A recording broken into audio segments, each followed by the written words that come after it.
starters in catering. This is episode 5. We're back. Made it to 5. Made it to 5. We 5 in, baby. I mean, like, hand me my motherfucking flowers, bro. Hand me my flowers. Yeah. I'm 5 episodes into this podcast and shit. I got a long ass way to go too. Tell you that much. Yeah. Long ass motherfucking way to go. Yes, sir. Like, non-fucking stop. But first, like always, I mean, we gotta like tap into our real life and shit. You know what I'm saying? Mm-hmm. So it's like always, I gotta ask you, brother. Like, how was your week? It was pretty cool, man. Dropped State of Mind this week. Dropped the video and the song at the same time. It's all out there now. Yeah. And you and not that, bro. The views, my nigga.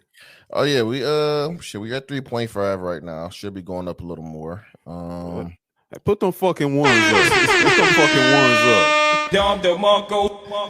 Yeah, we doing a little something with that, man. Got a couple of interviews coming up pretty soon, and then gonna go ahead and drop that release date, which is actually very fucking soon. So I actually gotta drop that shit like ASAP.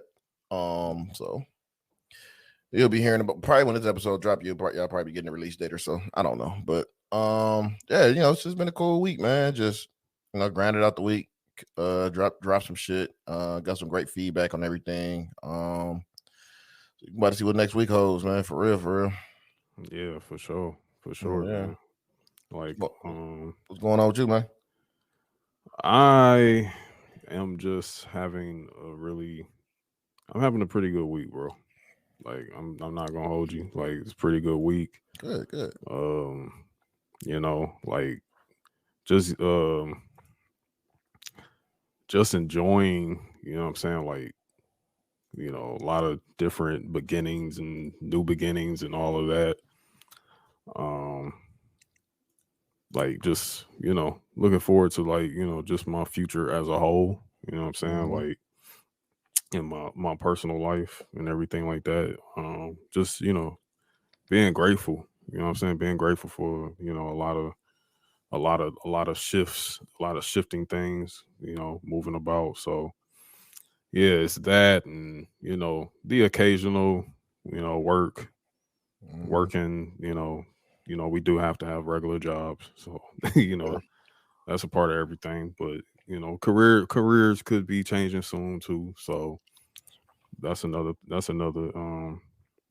thing as well. But I'm also just being overall just being very happy just to see like the results of like our work here, you know what I'm saying, with the podcast, and like the receptions we've been getting, and the growth and the listeners we've been bringing in to the pocket, and like watching our audience size increase by the week, you know what I'm saying? Like, that's really, really been dope to experience. And you know what I'm saying, like, so it's been a very, very rewarding process. Definitely. I 100% agree with that. Actually, 100% agree with that. Yeah, like, you know what I'm saying, when we first started, I mean, 5 episodes is I look at it kind of like a milestone, you know what I'm saying, like a mini milestone. A lot of podcasts don't get past 3 episodes, to be honest with you. Yeah. Sometimes they don't, because it's consistency issues. It's all type of different factors and whatnot. You know what I'm saying, that play into it. Some people kind of just lose the edge quick. Yeah, they lose interest. They lose interest real fast with that shit. So, but it's like, that's why when we started this, it was like something that was a 24/7 thing, and something that we truly like love to talk about. And you know what I'm saying, like, being able to be a part of this whole pro wrestling sphere, the circle and everything like that, it's just it's made it like a lot easier, you know what I'm saying? Like, and also just like the whole just giving me a lot of fuel in my creativity, my creativity, you know what I'm saying, all together. Like, I'm constantly working to get better. So, and to be able to like give a lot more different avenues for our content. So yeah, it's really great. Definitely. Oh yeah, really great. Mm-hmm. But yeah, that was my week. that was my week. I guess you know what I'm saying. We like every week we always get bloated news, don't we? Boy. I, I mean, it's like, and then it's just always from one side. You know what I'm saying? Like, I'm gonna tell y'all like this, and we actually haven't been directly accused of any of this shit. Like they say, like we're like AEW haters or whatever shit like that. Like that's really like we ain't getting that. It's just we get news from that side so fucking much because it's like they don't. There's no. I mean, it's not a lot of good news that comes out of this shit. And it's like, I mean, we have to talk about it. You know what I'm saying? Like, Yeah, we're not gonna just beat around like shit and try to avoid shit or act like some co-optic ass niggas. So that's just not what we do. not at all. You know, we cut it straight and dry from the middle. You know what I'm saying? So yeah, we got a bloated news week. Everything right now is current as you're listening to this podcast. I don't know what the hell may come out after Monday, but hey, here you go. We got jump into this news. I'm afraid I've got some bad news. So I guess I'll start off with something nice. I guess. I mean, it took them longer fucking enough. Like I don't know what took so long, but Willow Nightingale. Willow Nightingale is finally all elite. She finally has an AEW contract. Probably the best spot for her to be honest with you. And even though their women's division has been like not great, but Yeah. I think it's pretty good for her. I think it's pretty good for her to be there. I probably would have said Impact would have been a better fit for her, but you know, I honestly even thought WWE would, but it's just like I think to bolster their roster, like to be better. mm-hmm. I mean AEW, yes, for sure for her. You know, shout out to her. Always want to see a black woman have success for sure. I'm always on that side, on that team. Right. The thing is, it's like with Willow. I mean, I guess she kind of get thrown in the feud with Jade a lot. Yeah, She loses to Jade a lot. yeah. Like, and I'm already having problems with how Jade is being handled. You Mm-hmm. know, like I know she understands she's TBS champion, but like people want to see Jade on Wednesdays. We want to see Jade on Wednesdays. We want to see Willow Nightingale on Wednesdays and not on Dark. Like, don't sign her to all AEW and then she gonna be on fucking Dark on Monday. What I've noticed about AEW when it comes to their women's division, every Wednesday is always focused on one woman feud every Wednesday. Yeah, And it's always a Britt Baker feud. So yeah. There's always some Britt Baker involved shit, even if she's not even fucking wrestling. Like this past Wednesday, I mean, we'll tap into that when we talk about AEW Dynamite this week. Really, oh yeah, yeah. We'll get into that. But yeah, I just really because even like Athena's like on fucking Dark. yeah. And she had like a wild ass match last week. She beat the dog shit out of a jobber. Like she was whooping that jobber's ass. Yeah, and apparently, I don't know, man. That shit was weird too. Yeah, it was fucking weird. Yeah, I don't know. I just again, I just hope that she gets handled with a lot of grace and a lot of opportunity. I mean, it's just going to take some people to really speak up on that shit and say, like, hey, you got to do better with this women's division. And it's like right now, the people who are saying that shit are the minority. The majority just don't give a fuck. So, Yeah, the majority is just like, oh, send Britt Baker out there with a fucking Pittsburgh jersey on and get a pop, and then send Jamie Hayter out there to do some shit and whatever. Yeah, shout out to Willow. definitely. I mean, let's get to some meat here because okay. I mean, it's kind of like what we've been talking about with these two individuals for like the last probably since we fucking started our podcast. A Steel got fired. Yeah, I mean, I don't give a fuck. They say released. No, that motherfucker got fired. we know the truth, and that's not a shock. Yeah, we knew this. Yeah, we knew this back in September that he was fired. So, but it was made official this week that he was released, and he somewhat said he was surprised. I'm like, You Okay. bit him. You bit him. Whatever. You He bit wasn't. somebody and you hit pot and you allegedly hit someone with a chair, like nigga, and no one knows who you are. So like, yeah, get the fuck out of here. Who are these niggas? What a fucking surprise, man! Full of shit. Yeah, the fuck out of here. And in association with Ace Steel, CM Punk. Yep. CM Punk. Of course they don't want to say he got fired, but right now they are working on a buyout, apparently, to buy CM Punk out the rest of his AEW contract, which is something we also said was probably going to be happening.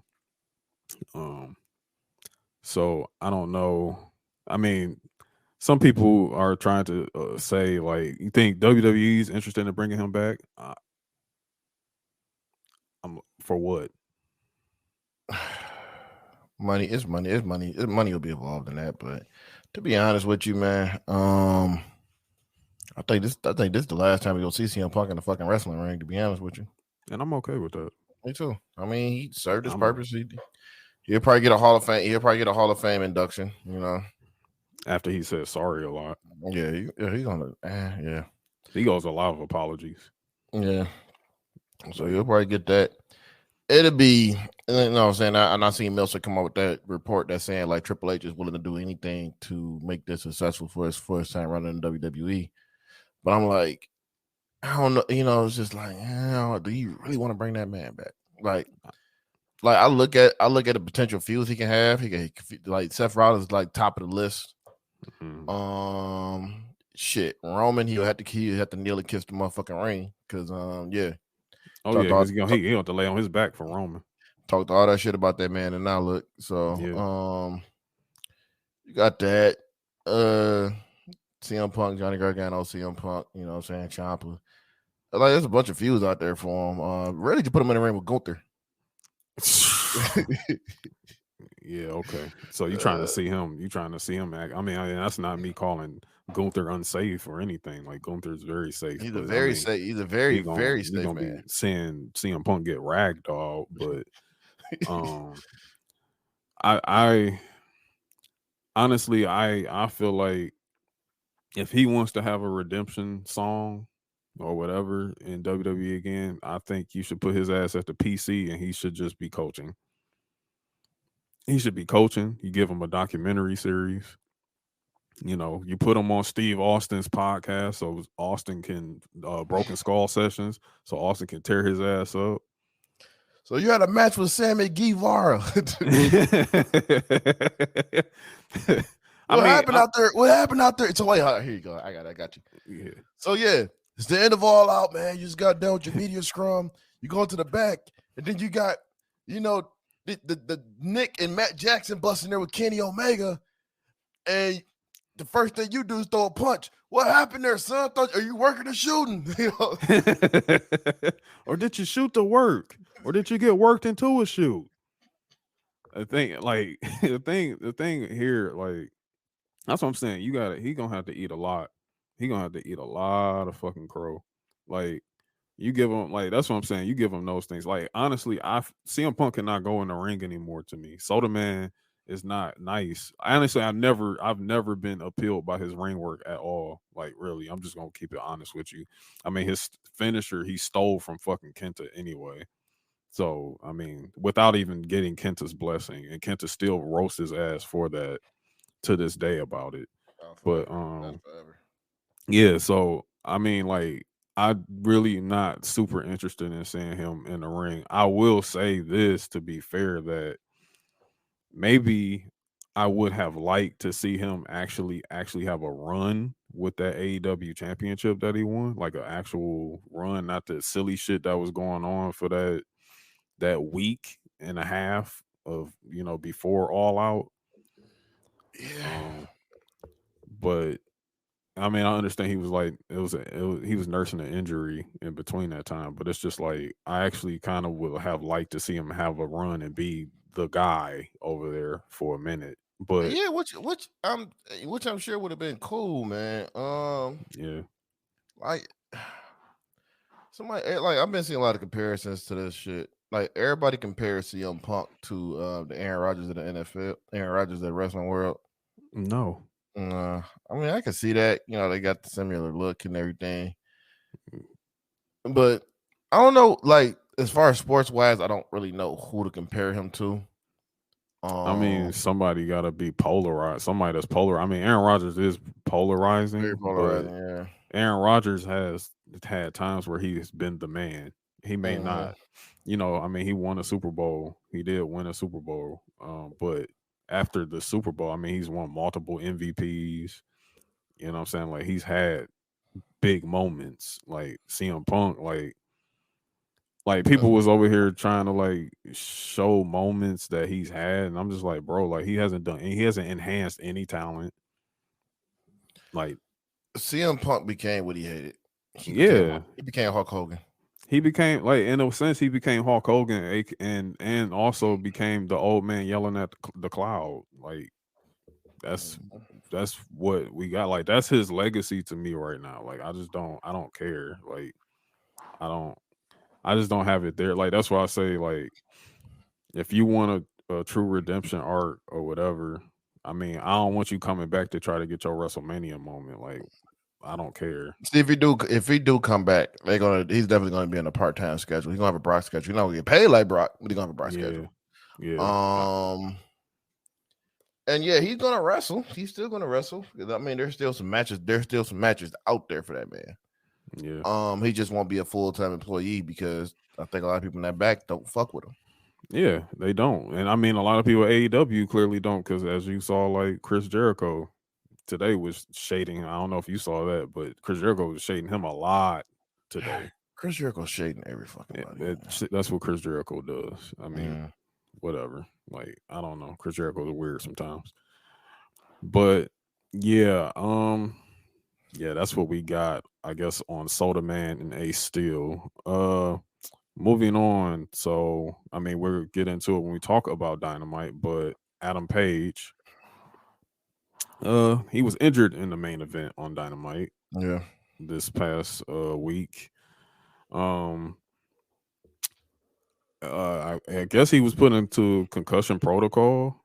It was like really like a super freak accident from what I was looking when I was watching. Yeah, nobody was at fault for that. Yeah, nobody was at fault. I don't think Mox was at fault or anything. I just really think it was just like that's just how concussions are sometimes. They just I mean you just get caught sometimes. Just get caught with it.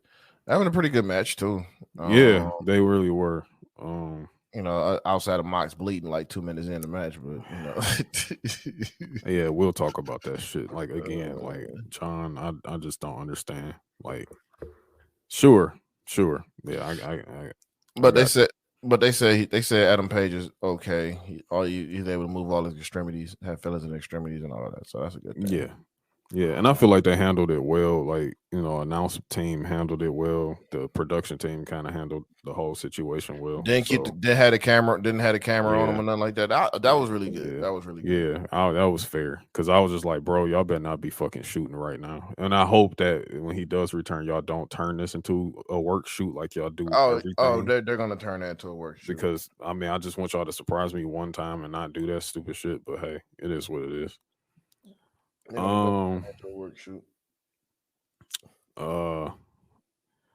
Tony Khan, stupid shit with Tony Khan, so I don't have to waste this a CDL watch on him again.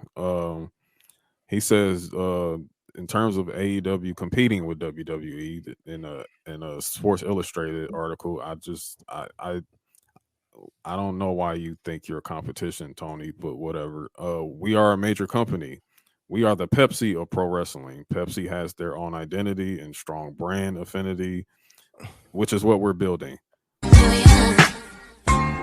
No. If you notice, this man does a lot of fucking interviews. And don't answer no questions. He does a lot of interviews. He just bigs up the company, dodge questions, and like Sports Illustrated. Oh man, yeah. I just want y'all to stop talking to him.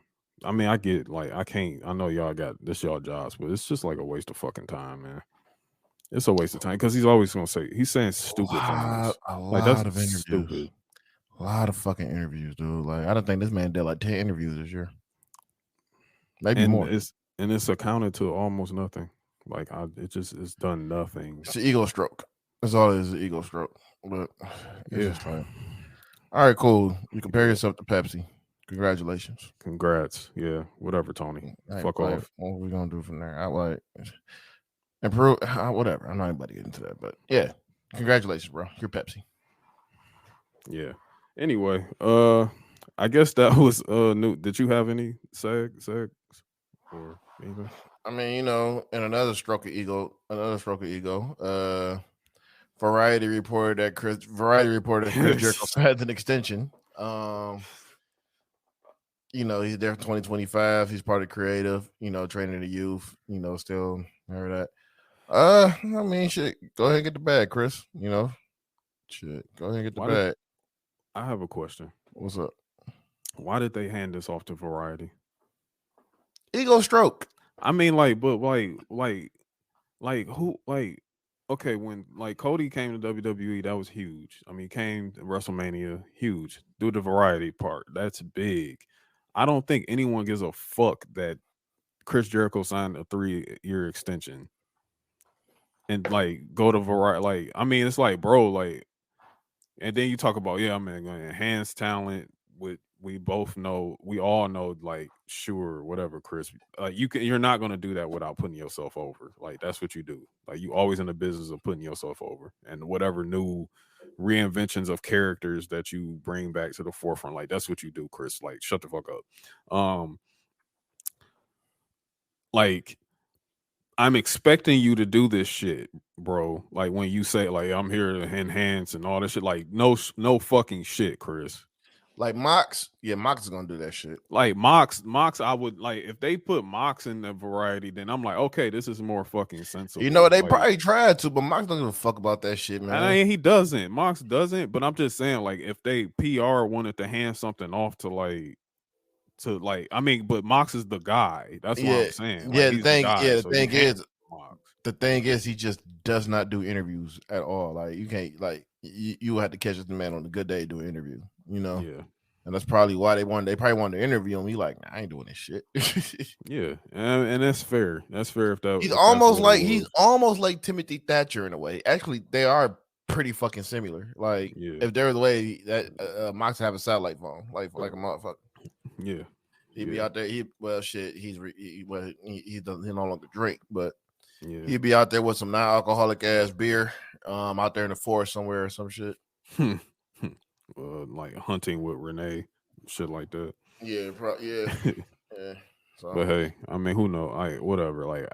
So Chris Jericho's a 3-year extension. I mean, shit. Get your bag. Get your bag. Bro. I mean, we always he look at it like shit. Hey, if you want to sign me to extension, fuck it. I'll be here for another 3 years. I don't care. Yeah, I mean, I'm still gonna be in the Hall of Fame anyway, so it don't matter. Yeah, I mean, and again, we'll talk when we get to AEW again about just what happened this past week. But I guess that was it for news, right? Yeah, that's pretty much it. Yeah. So I guess now we about to just do our thizzle and hop into this week's events around the Federation.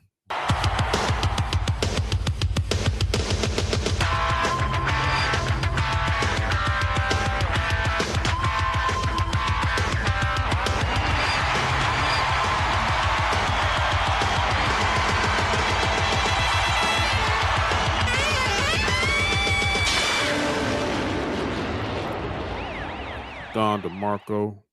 Sorry, no. All right. So we got Raw, Monday Night Raw in Oklahoma City. I mean, wow. This was a pretty good Raw this week. It's hilarious. It was a funny ass Raw. I'll tell you that. A really, really funny Raw. Before they even played the intro to the goddamn show, we had Bobby Lashley calling out Brock Lesnar to start the show. Hey, Brock, get your bitch ass out here. Bring your bitch ass to the stage, Brock.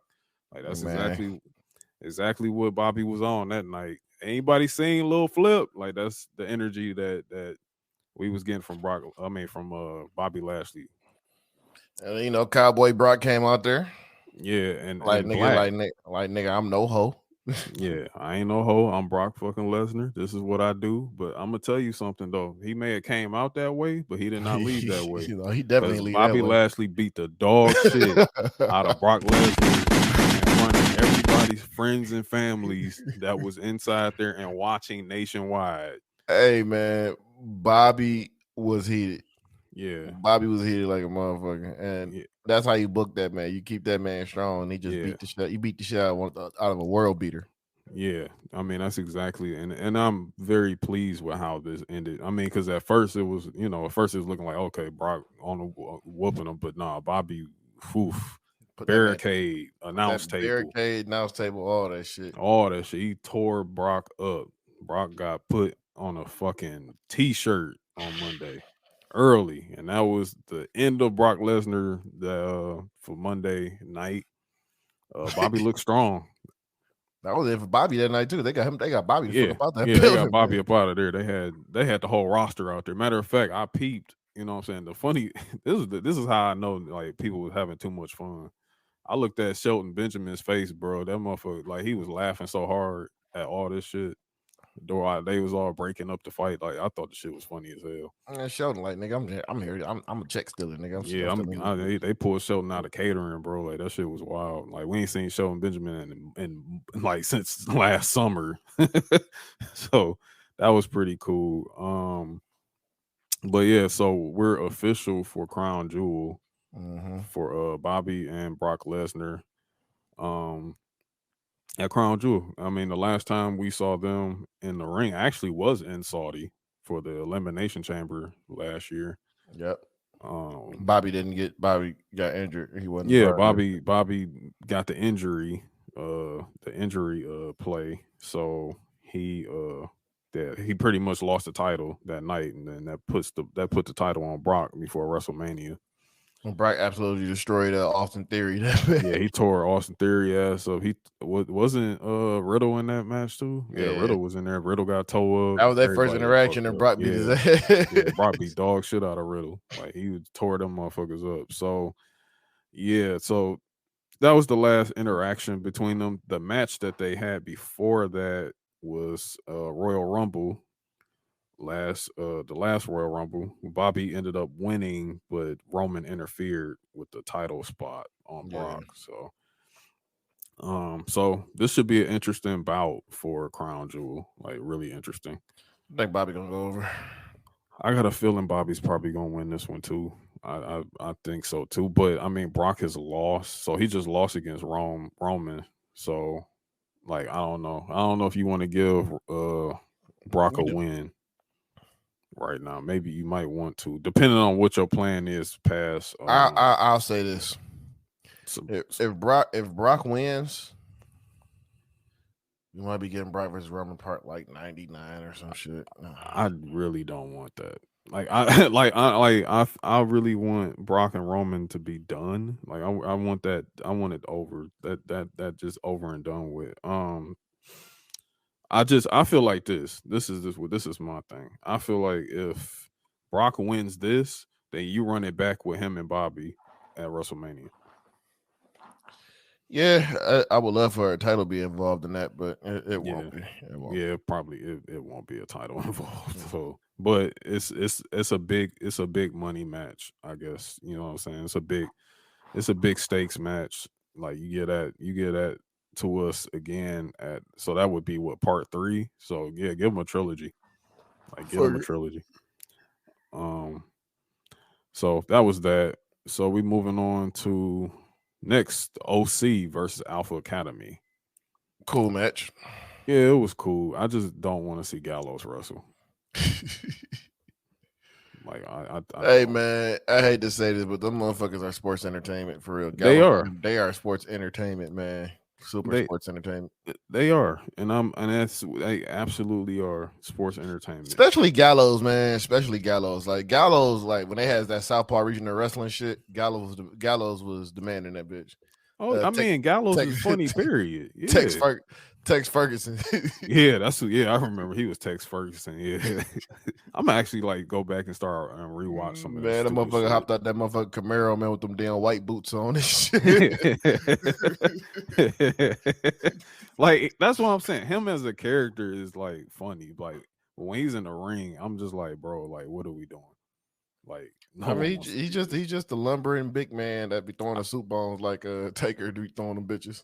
Yeah, and I'll give it to Carl Anderson, because Carl Anderson's the one who moves. He's the one who does all that. So it's like they kind of like he kind of makes up for it.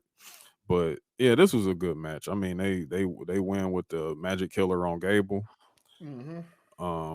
Judgment Day ends up coming out after the match. Another funny exchange of words, but this time Dom starts talking. He started talking like he's him. Man, got heat. He got that heat on him, and then AJ was like, "You know what, Dom? Since you want to talk all this shit, why don't you bring your bitch ass to this ring later on, right now, and we can go ahead and get this match going." And the Dom like, I need about an hour. Yeah, I need to put on my boots. I need to put on my knee pads. I ain't got no gear on. All the same heel type excuses and whatnot. So that gets set up for later on that evening. So that was interesting. Yeah, fuck it. Next, Seth, my guy, Seth Rollins, our United States champion, comes out. I mean, I think he has on the whole red fit, like the red blouse and everything, like and the fucking nasty ass white boots he had on too. Yeah, Seth, just wow, amazing. He comes out talking this shit, you know what I'm saying? And lo and behold, we get Mustafa Ali. Mustafa Ali's music rings out with the B2K braids. Yeah, with them tight ass braids. And I really, the thing, somebody, I think, I saw somebody on Twitter say like Mustafa Ali is WWE's Wheeler Yuta. Yeah. I forgot who said that shit too. I forgot. It just popped up in my head, and I was just like, bro, they was calling that motherfucker Mustafa Yuta. Wheeler Ali. Yeah. Sorry.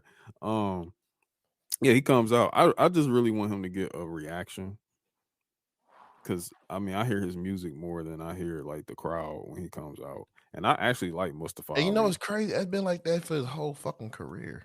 Yeah, I mean, I was just like his whole WWE career. Like even when he was at 205 Live, he never got a reaction. But that man will put on a hell of a fucking match. Yeah, put on a match. Like the dude is so talented. But you know what? He was walking out of Oklahoma, so you know how that go.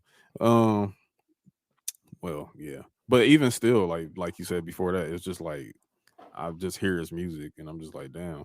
Like no one likes Mustafa Ali, huh? Well, whatever. It's very weird. He comes out to the ring because, again, we remember he was promised a rematch from Bobby, before Bobby dropped the belt to Seth, or I should say he lost the belt to Seth.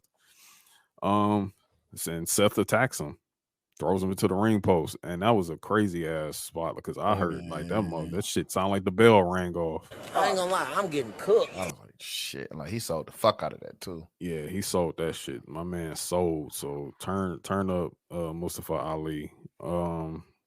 Next we get Damage Control, Dakota Kai and Io versus Candice LeRae and Bianca Belair. This was a really fun match. It was a very fun match. It was real 50-50. Had some really good spots. Right. However, this is a win for Damage Control. As they should be. Yeah, they're winning a lot. They are winning a lot. Bianca ends up being distracted outside the ring by Bayley. I think she actually ran up on Bayley out there.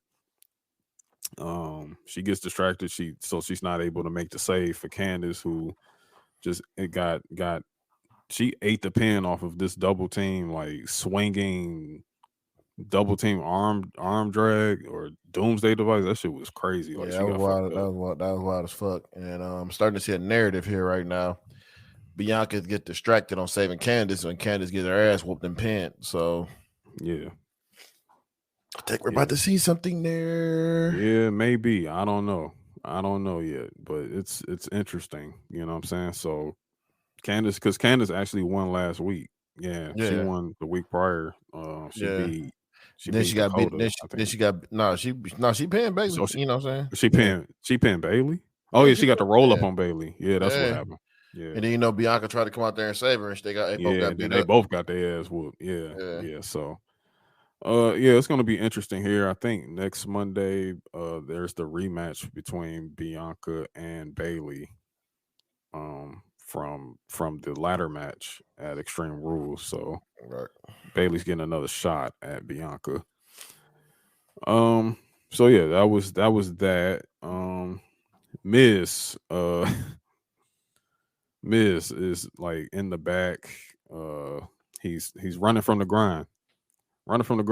From having to face Dexter Loomis this evening. Ali and Riddle are like nearby, like, yo, what happened? And he just like, yo, I think I popped my ACL or some shit.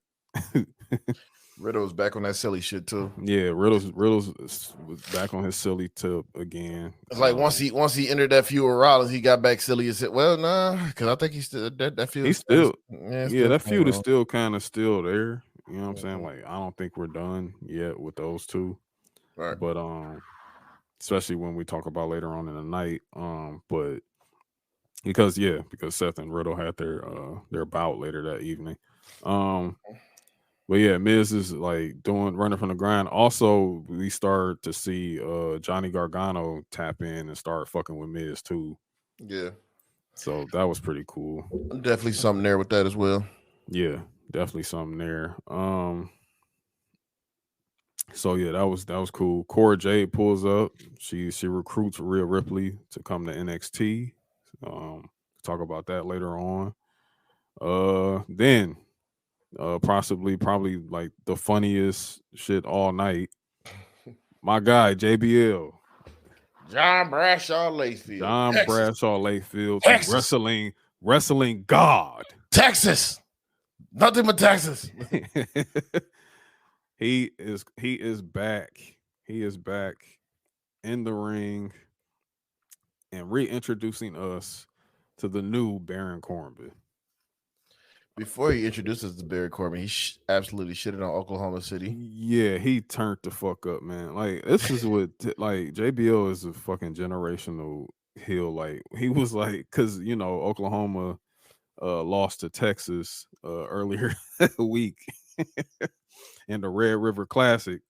So he had to go in there. He said, it's good to be in Oklahoma, but really I hate this place. He said everybody knows that the greatest place on earth is right across that Red River, and that crowd went crazy. Then he threw up the Texas Longhorn. Threw up the hooks. Oh, threw up the Texas Longhorn hooks. And he was in there tripping shit on Rey Mysterio caught strays. Rey Mysterio caught strays for no fucking reason, dog. Rey Mysterio was catching catching strays out of and we know why, because this was basically a trade. Yeah, but still, it was just like, damn, dog. and we know their history going back to like 05, you know what I'm saying? 05 SmackDown, JBL and Rey Mysterio. We know a lot from that era too. So yeah, like it was really, really funny. The whole thing was funny, but he had on like the wildest suit. I think he was wearing a suit from like 2006 because that man's fabrics was crazy. I'm gonna tell you one thing though. He definitely seen everybody talking shit. He done fixed that. He definitely. I know he gonna fix that shit next week. He gonna come out there with really a form fitting suit and shit. Like that shit over with. Like but them fabrics was insane. Like Michael Jordan was smiling somewhere looking at them motherfuckers. Yeah, how wide you want them? Yeah, wider. Like how wide? Wider.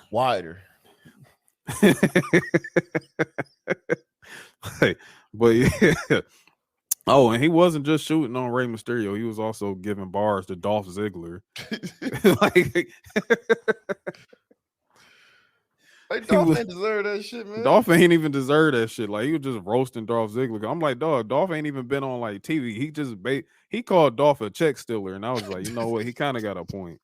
It's like he might kind of have a point there, because I mean we haven't seen Dolph in like a minute. So, Nah, he called that but man.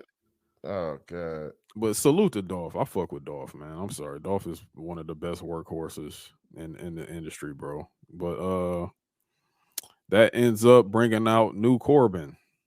Uh, Corbin is Corbin, man. Like, what can we say? He's got the heat. His theme has changed. Probably a little more obnoxious than Happy He needs Corbin. to. He just. Oh man. I think we could have did a better one. Yeah. Uh, Probably just a placeholder. They're gonna change that shit real soon. what I'm feeling like right now, this Corbin, I feel like he's kind of like maybe an oil tycoon or some shit. That's what I'm feeling. He probably on an oil tycoon. He just gotta kick. come out there in the JBL suits, man. Yeah, yeah. So I you know, his ring gear has changed. He's still wearing the Happy Corbin hats, but Yeah. you know, it is what it is. That brings out Dolph Ziggler. Oh, we got Dolph watch. You know what I'm saying? Like, My nigga Dolph Dolph, man. watch is My over. nigga Dolph is on vacation somewhere. Like, fuck it, I'll come in today. Right. He's pulled up. It's Dolph. So Dolph Ziggler's back, and he's taking on Baron Corbin. So yeah, this was I feel like this match may have went on a little longer. Yeah, it was a little bit too long for my liking. Yeah. It kind of got the point across though that Corbin, that we're gonna rebuild, like we're about to rehab Corbin. Yeah. And I feel like if you wanted to make Corbin look like strong, then you probably should have made this a shorter match. Probably should have been a squash kind of a little bit, but you don't want to squash Dolph. You don't squash Dolph. You do not want to squash Dolph, man. Yeah, you don't want to squash Dolph. Too good, man. Yeah. He's too good for a squash. But he wins. I mean, you know, we get deep six. You know, we love deep six. It was a 50-50 match, and Dolph wins. I mean, Corbin wins with the end of days. He wins clean.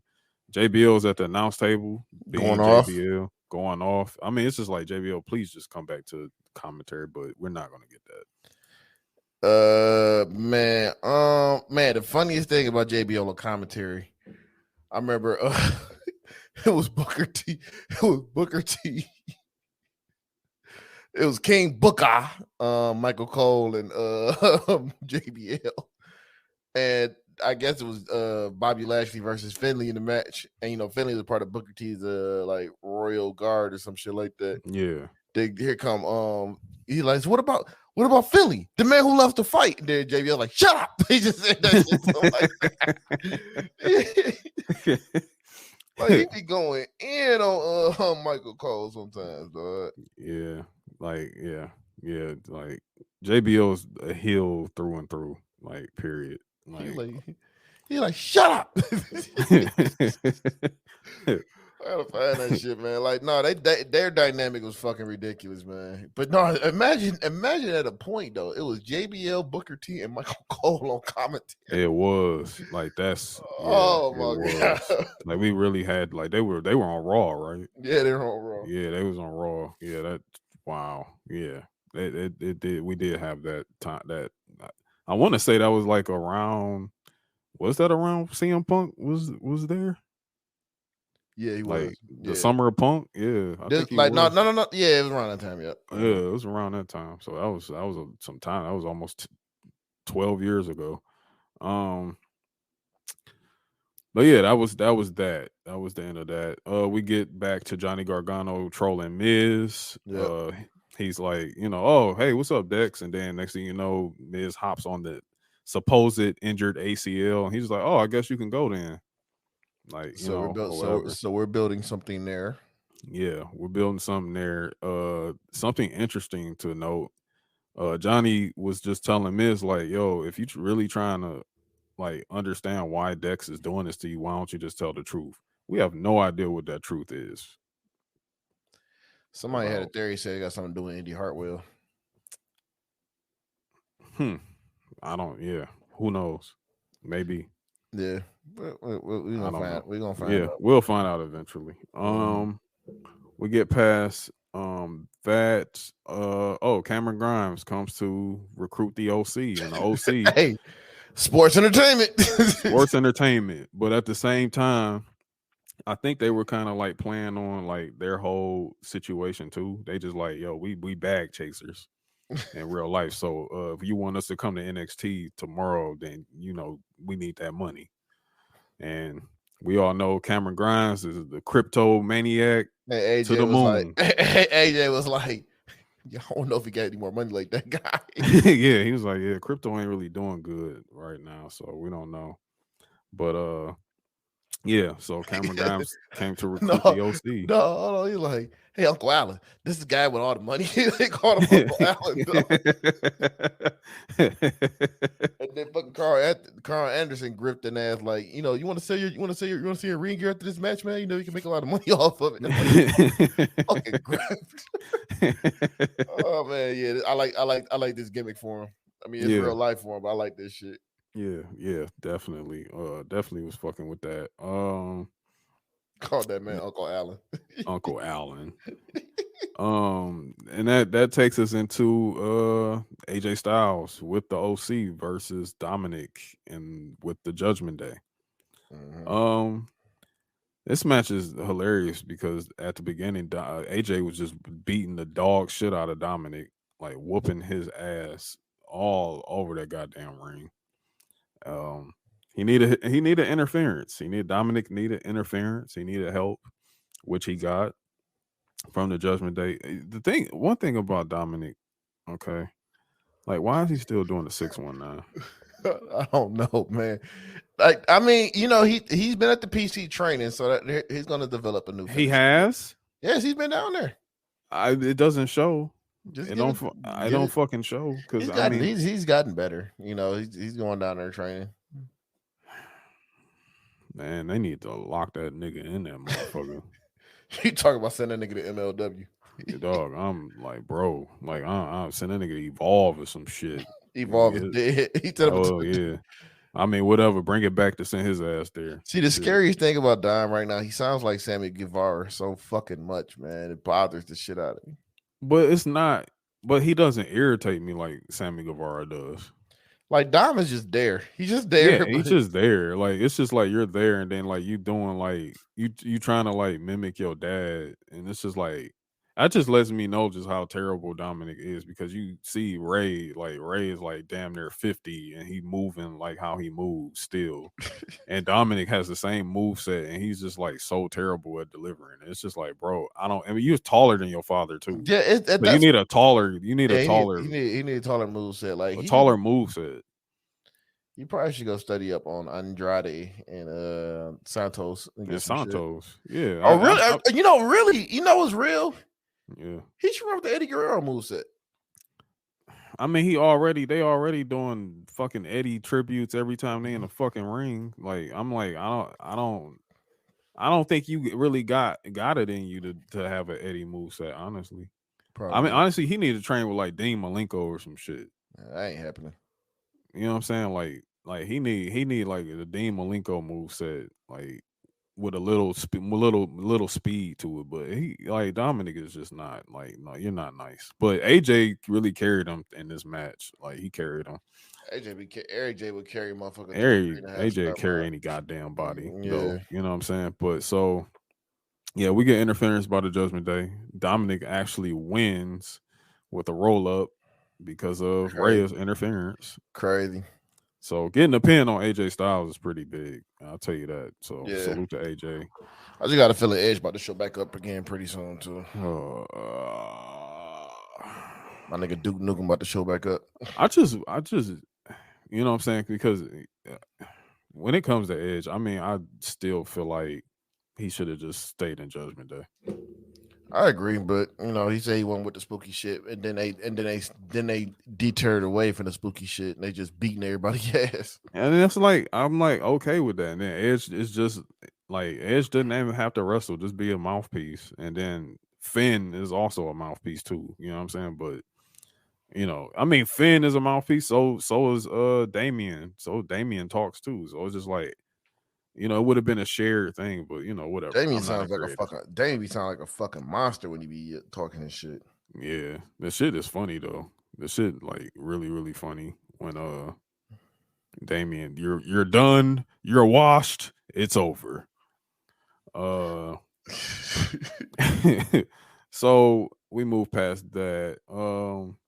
Dexter Loomis versus The Miz. This match actually did not happen. Miz came out there with the Hogan chair shots, and you know what I mean by the Hogan chair shots, man. Them bitches were light. He was lighting his ass up. What light chair shots? With light chair shots. So yeah, like Dexter Loomis is the only person in WWE that doesn't have a contract, but he has a whole theme. He had a whole theme, whatever. But hey, he came out. Miz lit him up with light chair shots, hit him with the skull crushing finale on the chair. No match. Funny as shit though. Mick Foley was like a little light on those chair shots. I'm like, Mick, you want concuss-inducing chair shots, man. Like, I mean, that's the reason why Mick is in the shape he's in.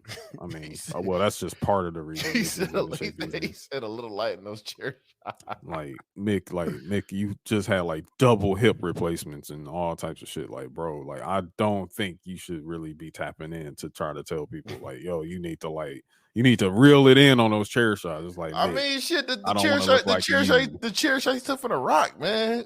Yeah. Rock was just hitting him all in the head with that. Rock was fucking him up with them chair shots. Like beating in front of his kids, like beating the dog shit out of him. And then like, JR, man, Jim Ross, Jesus Christ, dog, he made it no better, man. No better, just screaming. Like,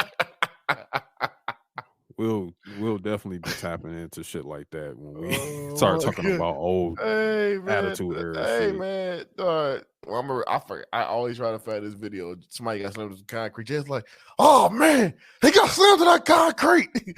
That concrete. He was just... Like that shit wouldn't happen like every week. Or the classic Jim Ross.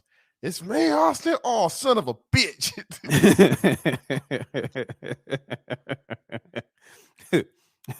or when he was going off on Austin at WrestleMania 17. That son of a bitch. Why, Austin? Why? Oh, nah, nigga. His beef was with Triple H, man. Oh, man. Triple H, he called that son of a bitch. Yeah, JR was them calls back then. You could tell that's probably Vince in his ear, like, man, reel it in, like, call him a son of a bitch again. Do you have no heart?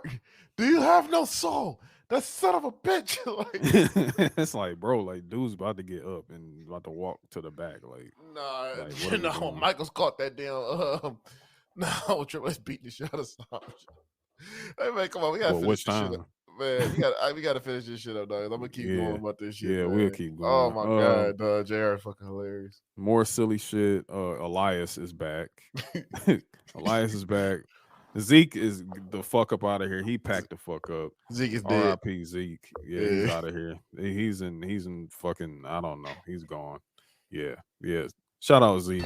Yeah, whatever, motherfucker. Yeah, that's how I felt when Ezekiel was there. Riddle comes out, makes it even more funny with bongos and shit.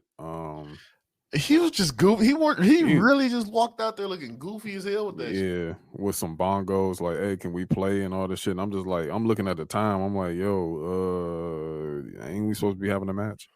And then next thing you know, Seth Rollins is on his way out to the ring. They got that ring cleared out quick as fuck. Got that carpet pulled up and everything. So we go right into the United States Championship match. Banger. I mean, what can we say?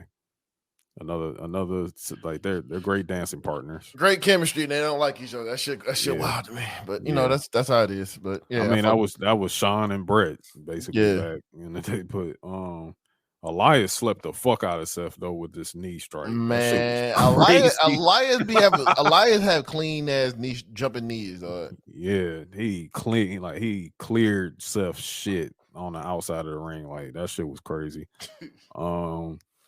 But yeah, it was a really another banger, another great match. Really weird type finish because like Elias like ran in the ring for some reason. I don't know why, but he runs in the ring, bumps into Riddle, I believe. It was definitely Riddle. Yeah, he bumps into Riddle. Seth's Seth wins with that bump. He stumps both of them, Elias and Riddle. Man, he fucked Elias up though. Yeah, he tore his ass up. Elias got tore up. So that was and then Mustafa Yuta came back out and proceeds to beat the shit out of Seth. yeah, whooped his ass. So the good thing about all of this, even with the weird finish like this, the United States Championship is being elevated even more now. We're ending with a United States Championship feud. You know what I'm saying? So this is real important. You know what I'm saying? Like it's making that title even more important now, giving it a lot more prestige. So like we definitely getting a 4-way. Yeah, we may have a possible 4-way on the way. So yeah, that was Raw. So Tuesday this week we have a pretty special night. Goddamn. We had AEW Dynamite and Tuesday, and we also had NXT. So the go home show for Halloween Havoc. I guess I'll let you tap into NXT. All right, let's do it. So NXT this week, and there are some big things going on down there. So we start the show off pretty hot. Start the show off with the Judgment Day. They all come out. I was like, damn, I wasn't expecting that. I was expecting Rhea to show up, probably with Dom, but all of them were there. I'm like, all right, this is fire. All showed out. They came up with this one. If you believe, they came up with that shit. Yeah, man, crowd went crazy for that shit, man. I'm like, all right, Booker T, man, Booker T, must see TV with Booker T on commentary, man. Yeah, must see TV. So they came. The other side is hard, bro. That's the song. The other side is hard. Yeah, the other side is very tough. Man, it's incredible. So we get Rhea Ripley versus Roxanne Perez. A really good match.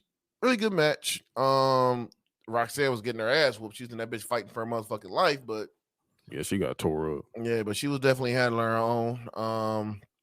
No distraction happened with Dom, and then Rhea hit her with the riptide and did that famous pin that she loves to do. I had a bunch of people sending that shit to me. My DMs like, who the hell is this? I'm like, oh, that's Rhea Ripley. Yeah, that's we love Rhea Ripley. Yes. Oh, we do. Yes. Oh, we do. Definitely do. So it was a great match. I definitely see like a future rivalry between them two later on, because Roxanne is so young, but she's so fucking great in the ring. So yeah, Roxanne's ready. That was crazy. So there, Cameron Grimes was in the back with Luke Gallows and Carl Anderson. They talking shit. So Luke Gallows like, man, you know why we're here? And then Cameron Grimes like, with these stacks, and he pulled the money out. Yeah. And then you see Gallows, man, he's like, what is that? He's all like that and shit, man. He smelled that money. He got wet.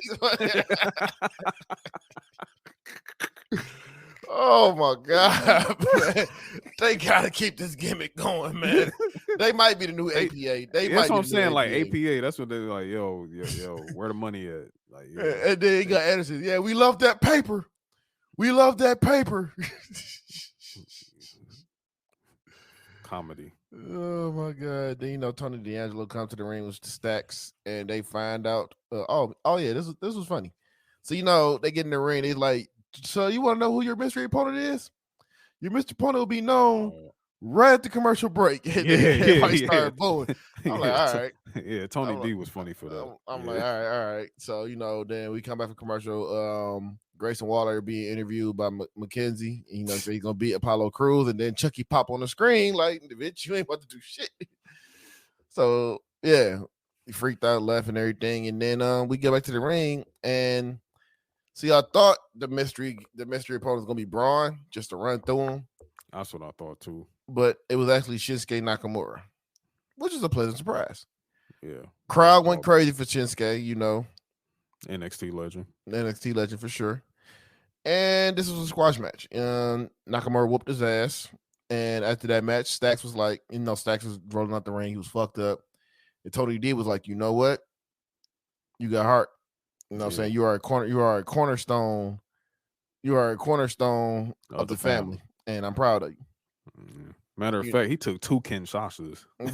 Yeah. He ate them bitches too. Yeah. He ate them bitches. Nathan Frazier asked him in the backstage. They talking and having jokes and everything. And then here comes my dog Tuesday. mocked him. And Wagner, my nigga was like, man, look, nobody beat me. King Von. Then he called Frazier a soccer boy. So I'm like, wow. Like fucking wow. Albert Fire, this was pretty fucking weird. Albert Fire versus Sonya Deville. Sonya Deville lost by a roll-up. That was only 2 minutes. Trash ass match. Very fucking trash. Shit wasn't important at all. Then they jump her. Yeah, they jumped her. They jumped her, which was stupid as fuck. They jumped her, and here comes Mandy Rose. I'm like, all right. And Alba Fire broke out of the clutches of 3 people, whooped their ass, and almost fucked up Mandy. I just didn't understand it, dog. Yeah, it was a little strange. Yeah, it was real strange. So Wesley and Oral Mensah was in the backstage talking, having a little friendly chat, and then they get jumped by Carmelo Hayes and Trick Williams. Again. And then like security tried to break it up. But the funniest shit though was Booker T laughing. It's like he's like, why you laughing? He's like, what? Yeah, you always got to get the drop on your opponent, son. And I'm like, what the fuck? Matter of fact, they fought them all the way out to like into the match. Like they fought them all the way out. They brought them outside. It was just like, come on, Booker. Yeah, we had this tag match. Mensah was fighting Trick on the floor. Hayes hit a code breaker and did that leg drop from the top rope onto the back of his head. And it's crazy too because that was like a John Cena move, like back in the day. And Carmelo using it. I think Carmelo needs a new finisher though. You don't like the top rope famouser? Not really. I don't think that should be his finisher either. I think that spinning arm drag shit he does probably should. Yeah, that's hard. Yeah, when he does that. So they win the match. They start jumping Mensah and Lee, and they start fighting back. So they knock them all out the ring. Carmelo do his somersault dive on the top rope, and then here comes Tuesday, and he knocks the shit out of Mello. Nathan Frazier comes up and just knock everybody out, and then everybody was down selling, hyping up everything. Hyping up the ladder match. Then Schism versus Cameron Grimes and the OC. Pretty cool match. Like OC's been working, they working. Yeah. Pretty good match, everything. So they won the match, they beat the Dyad, all that good shit. Then Gallows Anderson. Oh, they was pressing him while he was going to commercial. like where our money at? So where the money at? Cam like, yo, I got it. I was looking at his drawers and shit. Like, man, where his money at, bro? Like,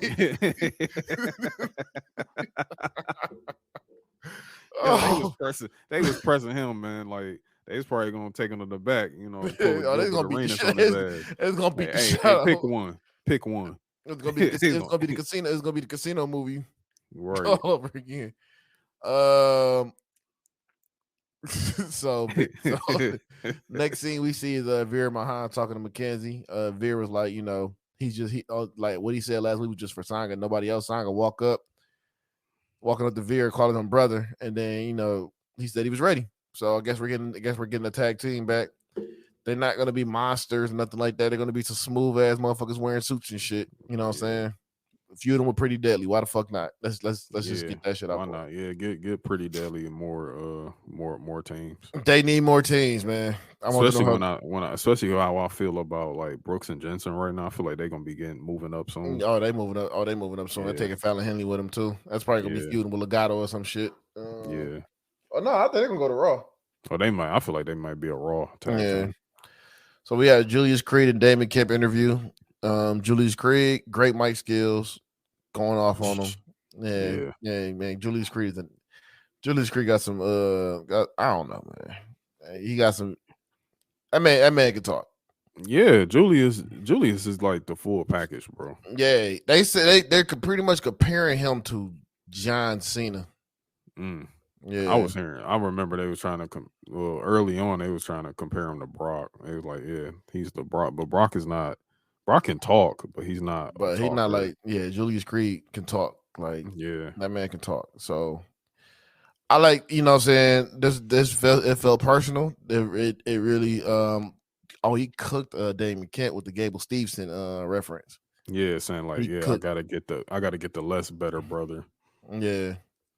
So I'm thinking what's going to end up happening is I think Gable gonna be teaming up with his brother. It's gonna be brothers versus brothers or some shit like that. So Maybe later down the line.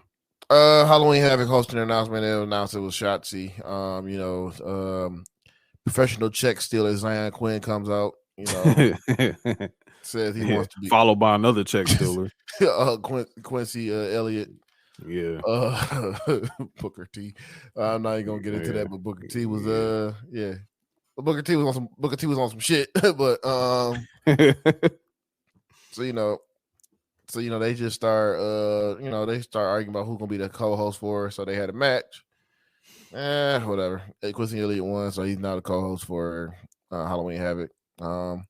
Chase U video.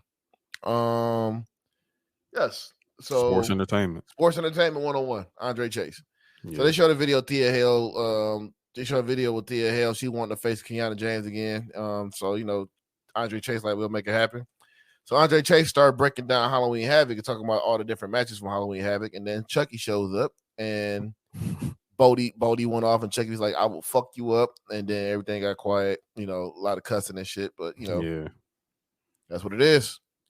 You know something? They bleeped out all them cuss words Chucky was saying right there, and then Chucky came on after NXT and they said fuck like 3 times. Yep. It's weird. It's weird. It's weird, man. So that happened. And then we get into our main event, which was we get into the match, the last match of the night, Raquel Rodriguez versus Cora Jade. It did a DQ finish at 3 minutes, like whatever. Storyline. So that was that. Perez came out to attack, and then bang, bang, bang. And then we get the KO show. Get the KO show with Brian Breaker, Ilya Dragunov, and JD McDonough.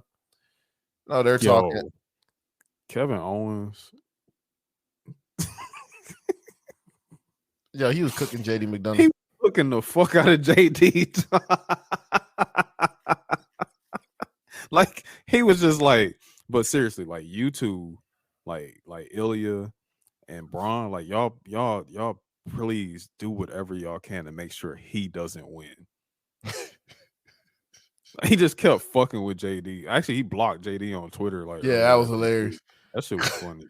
He called that man JD McSomething. Yeah. Fucking crying, dog. Fucking crying. So so that happened. So big ass brawl happens. Think fucking Ilya was hitting niggas with that fucking torpedo. Jesus Christ, man. Yeah, dog. That's a dangerous ass finisher. It's the battle of the heads, bro. Man, for real. I would not want to get headbutted by JD McDonough, man. Nigga, I'll be at the pearly gates. The motherfucker headbutt me. Boy, that motherfucker send me to space, bro. That nigga gonna headbutt me. I'm gonna wake up 20 years later.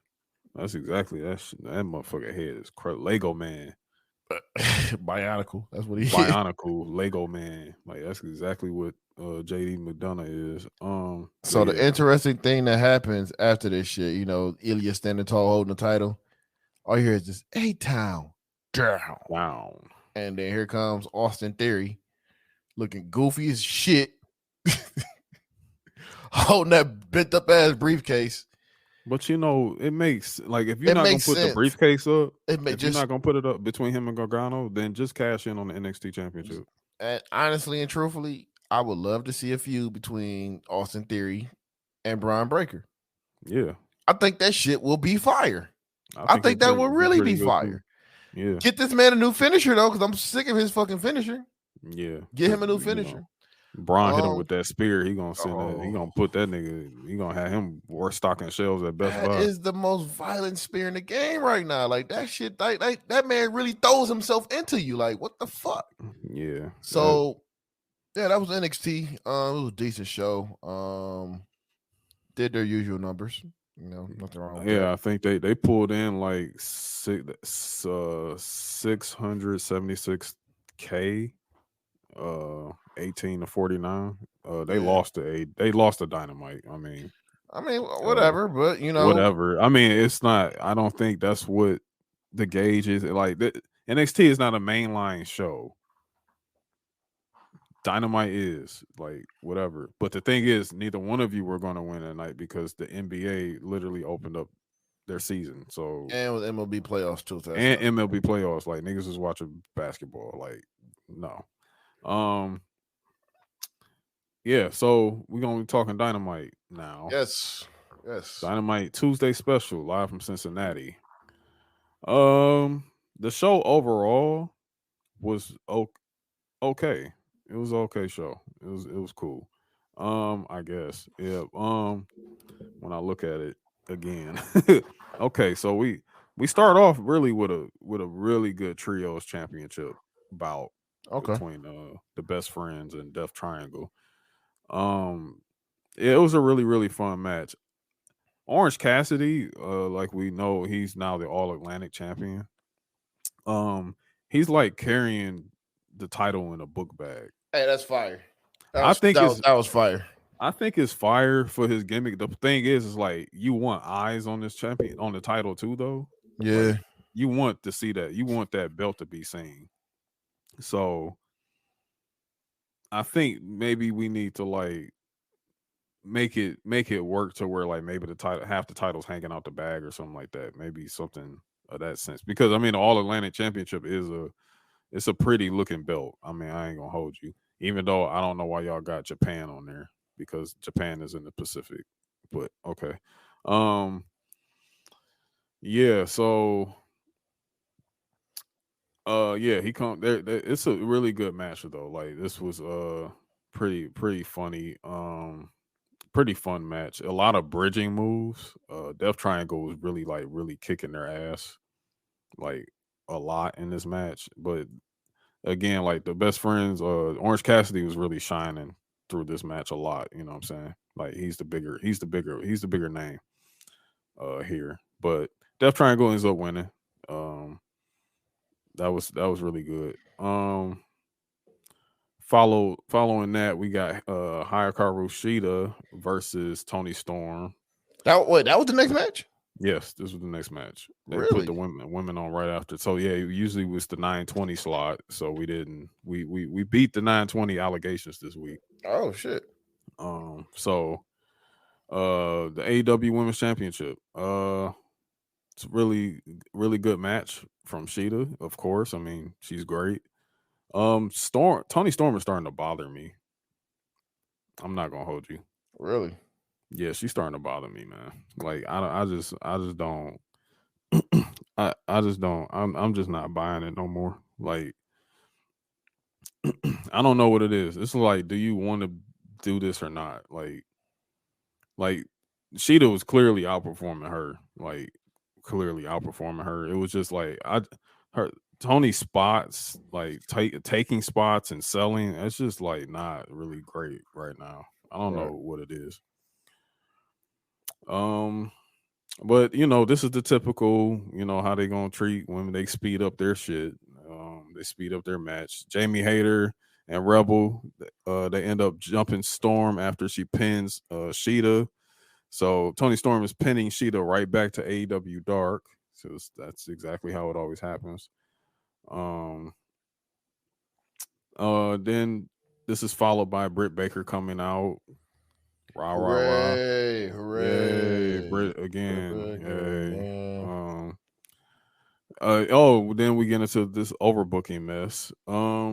Then followed by Saraya comes out, and they do hockey fight thing again. You know, no spot. I think actually this time Saraya throws Britt into like the barricade, like throws her into the barricade. Like, okay. And then Riho comes out for a save, I guess, to save Tony Storm. I don't know why Rio. Oh, yeah. This overbooked. Just to give them Get them a pop. That's really all this shit was. we move on from that. Warjo, yeah, it's a thing. Whatever. You know, Sure. yeah. Warjo, yeah, it's a thing. I guess like sure, great, whatever. They talking shit about the kingdom.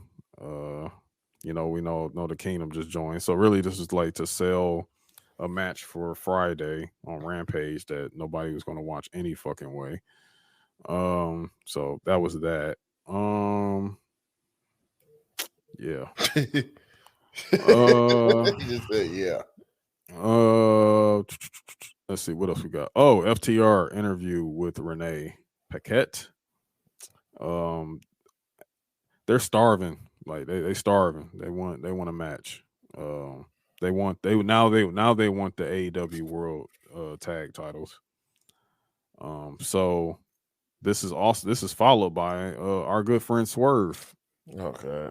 Yeah, Swerve pulls up to the interview and he's like, "Yo, what's up? Like I'm trying to get, like I want to get in on this too." And then right there we get Keith Lee. Keith Lee watch.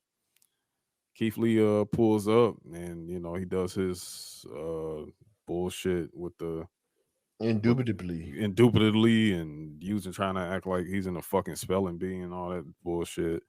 But there's looking like some tension between Keith and Swerve, some budding tension. So this is all being set up for a number one contendership match for the AEW World Championship, tag titles against the Acclaim. So number one contender between FTR and Swerve and Our Glory is set up for next week.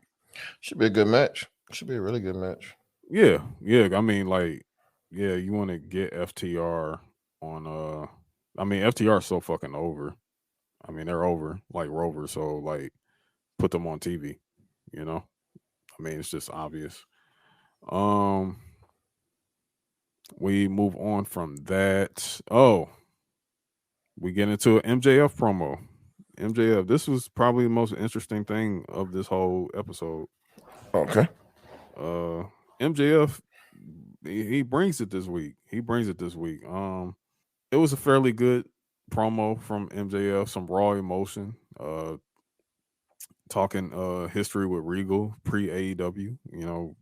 This is where we get to the low hanging fruit parts of the promo. We talking about his time in NXT, where where MJF he reads an email from Regal while he was commissioned, and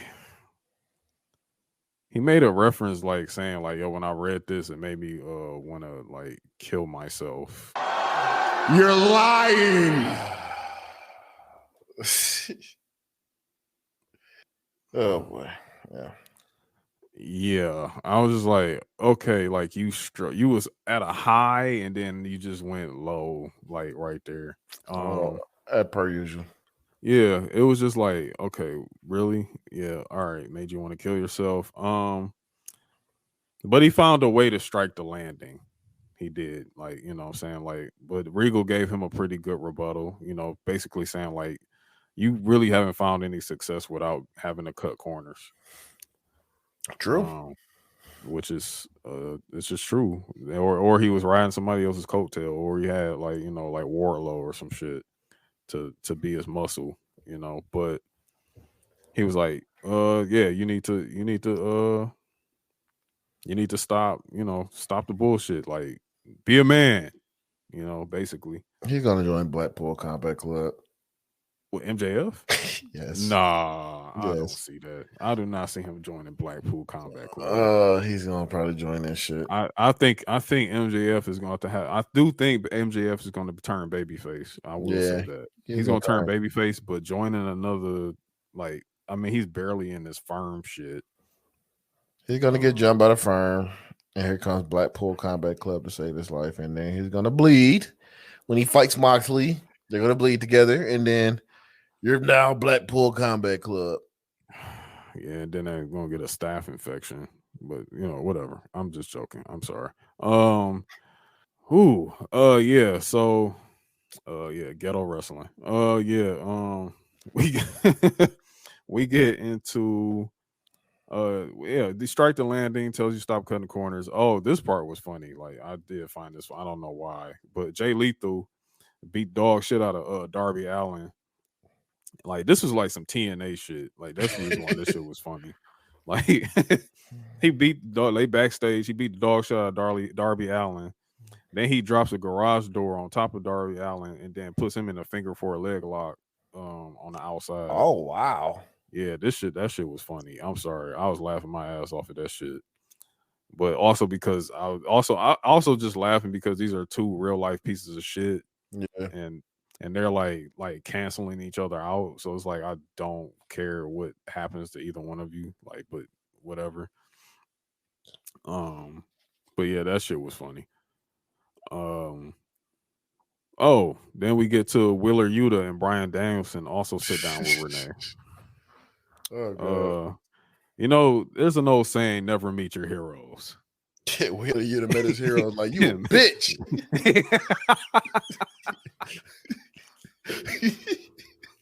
Nigga's a liar. He's a fugazi. He just make it look good. He make it look better than what it is. That's Wheeler was not feeling that shit, dog. Like, nigga, you's a bitch.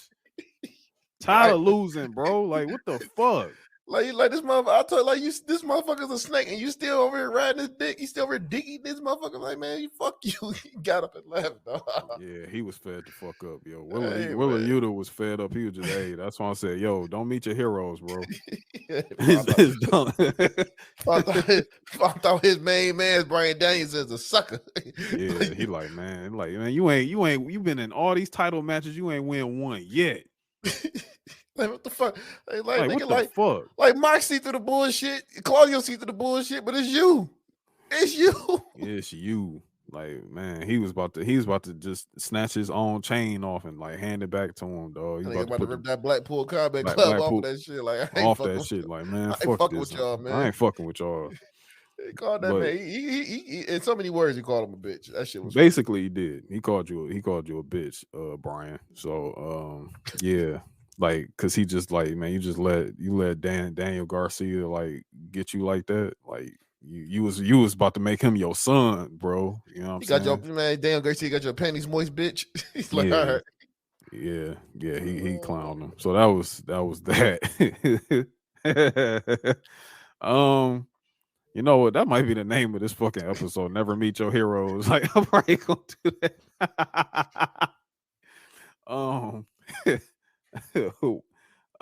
The next match, Dalton Castle versus Chris Jericho. This was funny. I didn't really know. I heard Hager is knocking niggas out because they took his hat.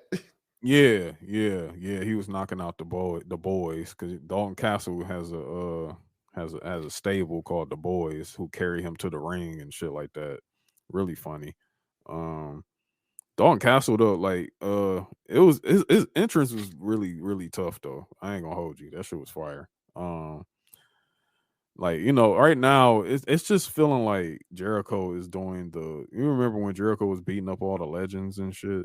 Mm-hmm. That WrestleMania, like didn't he wrestle with Ricky Steamboat at WrestleMania? Yep. And shit. Like that's what this feels like, bro. Like, but he's doing it against the ROH, all the ROH legends. Like he's going to get a match. Like he's going to get a match with Joe. That'll be interesting. Yeah, and then if the fucked up funny thing is the best ROH people is in WWE, so it's like, yeah, he might face Gresham. I don't know if Gresham's still around. Yuck. He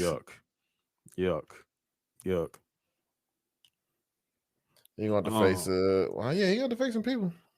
Yeah, so it looks like he's just trying to go through the whole roster of legends from ROH and whatnot. But Dalton Castle is like really holding his own. Like during the Code of Honor, Jericho's been like disrespecting him and shit. Like Dalton Castle actually gave him the finger. Mm-hmm. So that happened. The match was pretty meh. Yeah, it was meh as fuck. But Well, I mean, shit. What's his face? Dalton Castle wrestling with damn. He don't even have a back for real, man. That motherfucker Yeah, just- he doesn't, but his finisher is fire though. I'll say Dalton Castle finisher is pretty fire. But yeah, he doesn't like Dalton Castle was like a skeleton of his former self. yeah. Um, but yeah, Jericho wins. This is for the ROH World Championship. And then after the match, like that's what I'm saying, the WWE Legends thing, like he was attacking. I forgot the dude ROH commentator. I forgot not Kevin, Oh yeah. not when Oh Kevin yeah. Kelly was there. Ian Riccaboni. Yeah, and they was attacking him on the stage, and then Jerry Lynn comes out because we all know Jerry Lynn is works in the back for AEW. Comes out and they give him a tombstone power driver on the stage. So there's that. It's another ROH legend got packed out. Our main event, Hangman Adam Page versus Jon Moxley for the AEW World Championship. It started good. Yeah. Hangman came, Hangman actually pulled up on Mox while he was coming through the crowd. He was whooping on his ass. He was really whooping Mox's ass. Like, he was whooping his ass. He did a nice moonsault spot off the top of the crowd section. That got a Yeah, real that was huge fire. pop. That was Yeah. fire. Hangman can go, dog. Like for real. Yeah. Really, really good spots there. By the time they made it back to the ring, we all know Mox bleeding. That whole nine. Like he's already bleeding. So there was that. I heard a theory, dog, that he's gonna sign back with WWE. But when Triple H said like there's not gonna be blood in any of his PLEs or anything like that, Mox like, nope, I'm going back. Yeah, it's possible. Like no blood, no bleeding. Nope, I'm staying. Maybe that's probably what it was. I don't know. Who knows? I wouldn't put nothing to pasture on that. The match ends unfortunately via injury stoppage. They had to. It was a corner clothesline. At first, I'm like, "Yo, Hangman sold the shit out of this shit." Like he like spun crazy. Yeah. And it looked like he like landed on his shoulder awkwardly or whatever, but yeah, he stopped the match right there. And everybody was like Taz was kind of shook and everything and trying to talk it down on him. I'm sitting there like I'm like, don't fucking do a shoot. I mean a work right now. Like, don't do it. Don't do a work. But it didn't seem like that. And they kept the camera off. They was really just trying to really gauge like what was going on. And I feel like they kind of pulled an audible here, but maybe it was planned. I don't know. But Mox, he calls out MJF by name. He say, "Yo, if you want something, like bring your ass out here." MJF comes out with that chip, with the casino chip, and he jumps into the ring, and then he jumps back out the ring, and then he shoves the chip into William Regal's chest. And William Regal is impressed by this. He says, "Nah, I want Mox at 100%. So I am cashing in at Full Gear." So the championship match is set. Jon Moxley versus Maxwell Jacob Freeman at Full Gear. The firm's gonna try to interfere. Max would be like, no, and either he's gonna turn heel or he's gonna turn. I don't know. You can't put it past no because people thought Daniel Garcia was going to be turning face, and and then they week just later, did that shit. I don't know. I don't know. It's weird, but overall, what you think about the episode of Dynamite? It was okay. It was okay. Like, I mean, I think the week before was better, but this one was okay. I will say, like, had we probably finished the main event, then I would be like, okay, we had a real good, solid episode. Yeah, but it was all right. It was okay this week. I got you. SmackDown. Yes, SmackDown. Interesting show. Yeah, started off with Sheamus versus Solo Sikoa. Gang warfare that whole match. Yeah. it was a lot of. I mean, it was a lot. Sheamus had a snot boogie like hanging out his nose. I don't know if nobody. I noticed shit like this. I was just like, Yeah, bro, this nigga had snot hanging out his nose, and I saw him wipe it off, and I was like, God damn, yuck. But somebody gonna listen to this and go back and be like, dog, he really. he was in the had, like, middle. a That man was in whole the middle. snot. That man was in the middle of a fucking match. He had to do what he had to do. Yeah. But yeah, they get into a good scrap. The Brutes with the Bloodline get into a fight on the outside. The announce table gets pushed on top of Ridge and Butch. Like, that was interesting. And then Sheamus got attacked by the Bloodline at the end. Oh, they beat the shit out of Sheamus. After Solo hit him with the spinning solo. A concerto arm spot was wild. Jey Uso was real in that bitch in. He was, bro. Now that's chair shots. That man is a maniac, dog. Jey Uso's a fucking maniac right now. Yeah, Jey Uso was like going crazy. Like he was lighting. He was lighting Sheamus' arm up. So they say Sheamus has a fracture in the arm, contusion, the whole nine. They beat the shit out of Sheamus. Yeah, they fucked him up. I still don't think it's worse than when they beat the shit out of Drew McIntyre that one time. When we were there? Yeah, when we were there when they whooped the shit out of they whooped the shit out of Drew. Yeah, that was funny when they put they had Roman sitting on the chair with both titles hanging them over his face. Like, you'll never get these. I'm the man here. Yeah, that was fire. That was funny. I'm sorry, Drew. I fuck with you though. Like, but they fucked you up. We get to backstage. Rey Mysterio and Ludwig Kaiser are speaking because we know Rey Mysterio won the number one contendership for the Intercontinental Championship. Yes, sir. So now he's got smoke with all of Imperium. So we get a match set up later on for Rey Mysterio versus Ludwig Kaiser. Bray Wyatt is here, man. Very, very interesting. Yeah, and then we keep getting interrupted throughout the night by I don't know to call this the White Rabbit or what. Like, I don't know. One of them was the White Rabbit. I think the other one was Uncle Howdy. Okay, yeah. Like, I'm guessing, yeah. White Rabbit was interrupting during the feed. But yeah, Bray Wyatt. I mean, a great promo. He's pledging to do horrible things to this thing. We're assuming this is the Wyatt Six that he's speaking to, saying that he's a servant. He's a servant now, and yeah, it's looking like that's where we're headed. The theme is playing in the background, so WWE knows people like the theme. So yeah, they know. Yeah, they definitely know that shit. Because I don't see nobody else theme getting played while they talking like that. But Sammy and Jimmy, I mean, what can we say? Funny as hell. Jimmy's funny, all that shit. Jay's like, no, it was like, we did good tonight solo. We did what we had to do, man. Let's get the fuck up out of here. Jay like, hold on. Wait a minute, Logan Paul is here. Oh, we gotta whoop his ass. Jay, and Sammy like, wait, hold on. Roman said, don't touch Logan. He said, don't touch him. Like, let him be.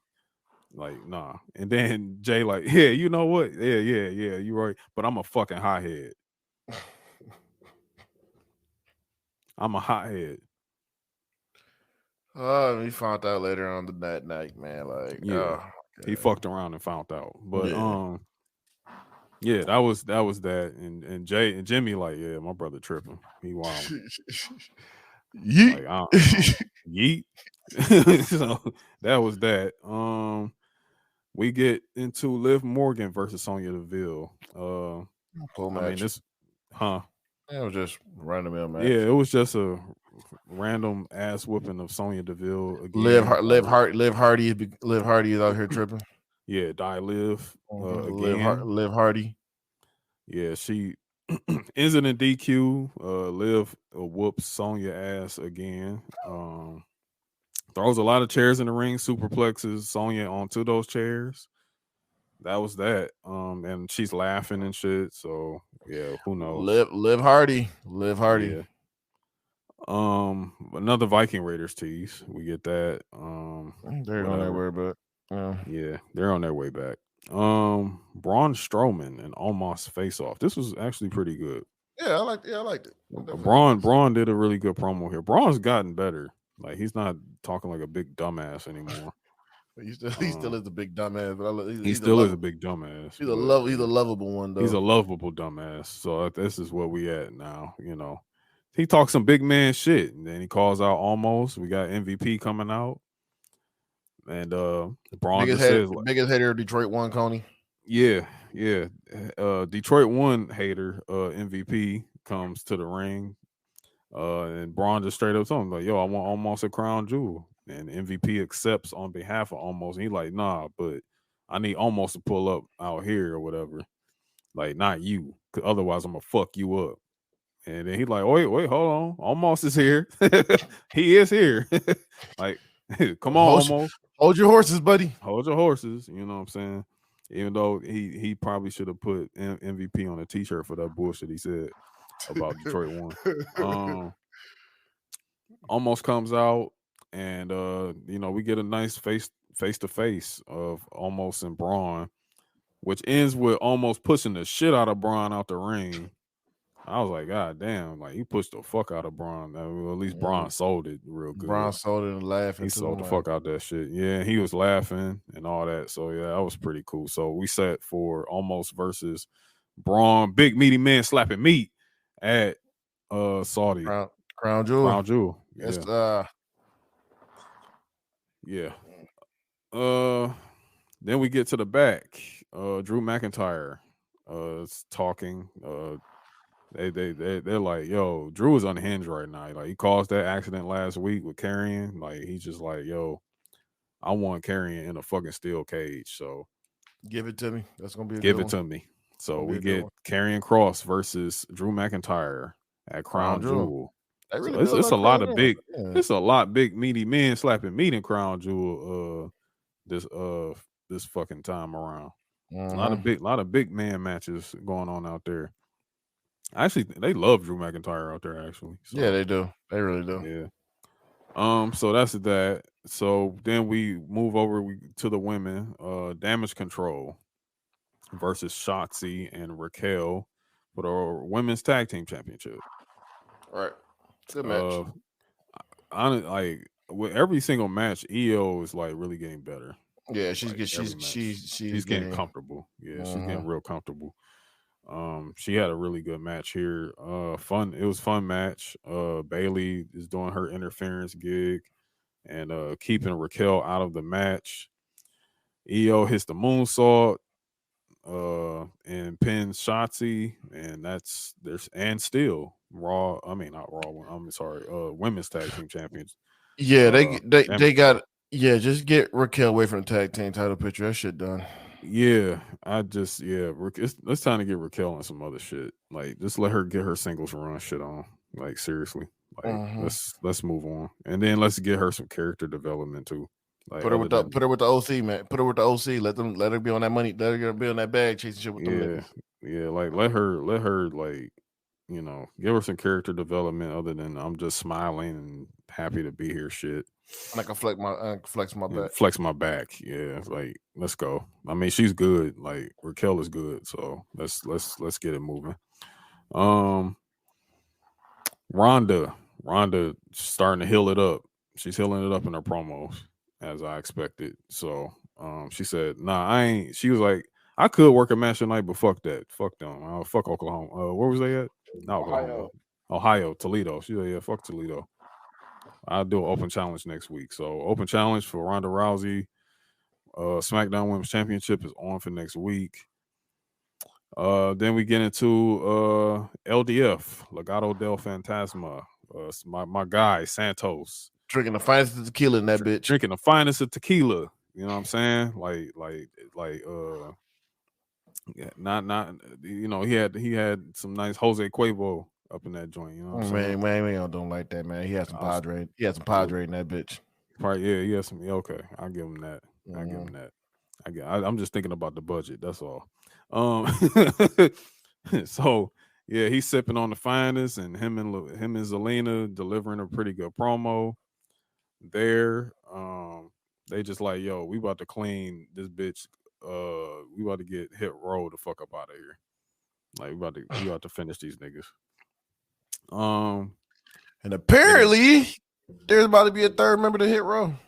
Yeah, because next week we have a 6-man tag match with Hit Row versus Delgado with a mystery partner. So we don't know who exactly who that B-Fab is. said she putting the call in. Yeah, so B-Fab says she gonna put in a call. Who you think? It beats the fuck out of me.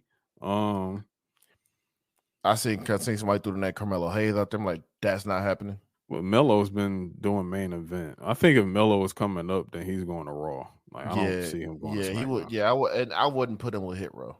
No, hell no. Maybe shit. They might be like, yeah, here go Trick Williams. Like, yeah, maybe Trick. Oh God, no. Oh, but I mean, maybe Trick will help him dress better. I mean, maybe that's possible. So I heard of a name that'll be thrown around too. You don't laugh at this one. Drew Gulak.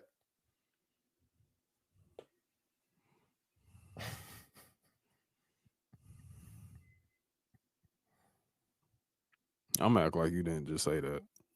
That name been thrown around out there, dog. Drew Gulak and Hit Row. Yes. So was he the white rapper or some shit? I hope they don't do a white rapper, but that name been thrown around.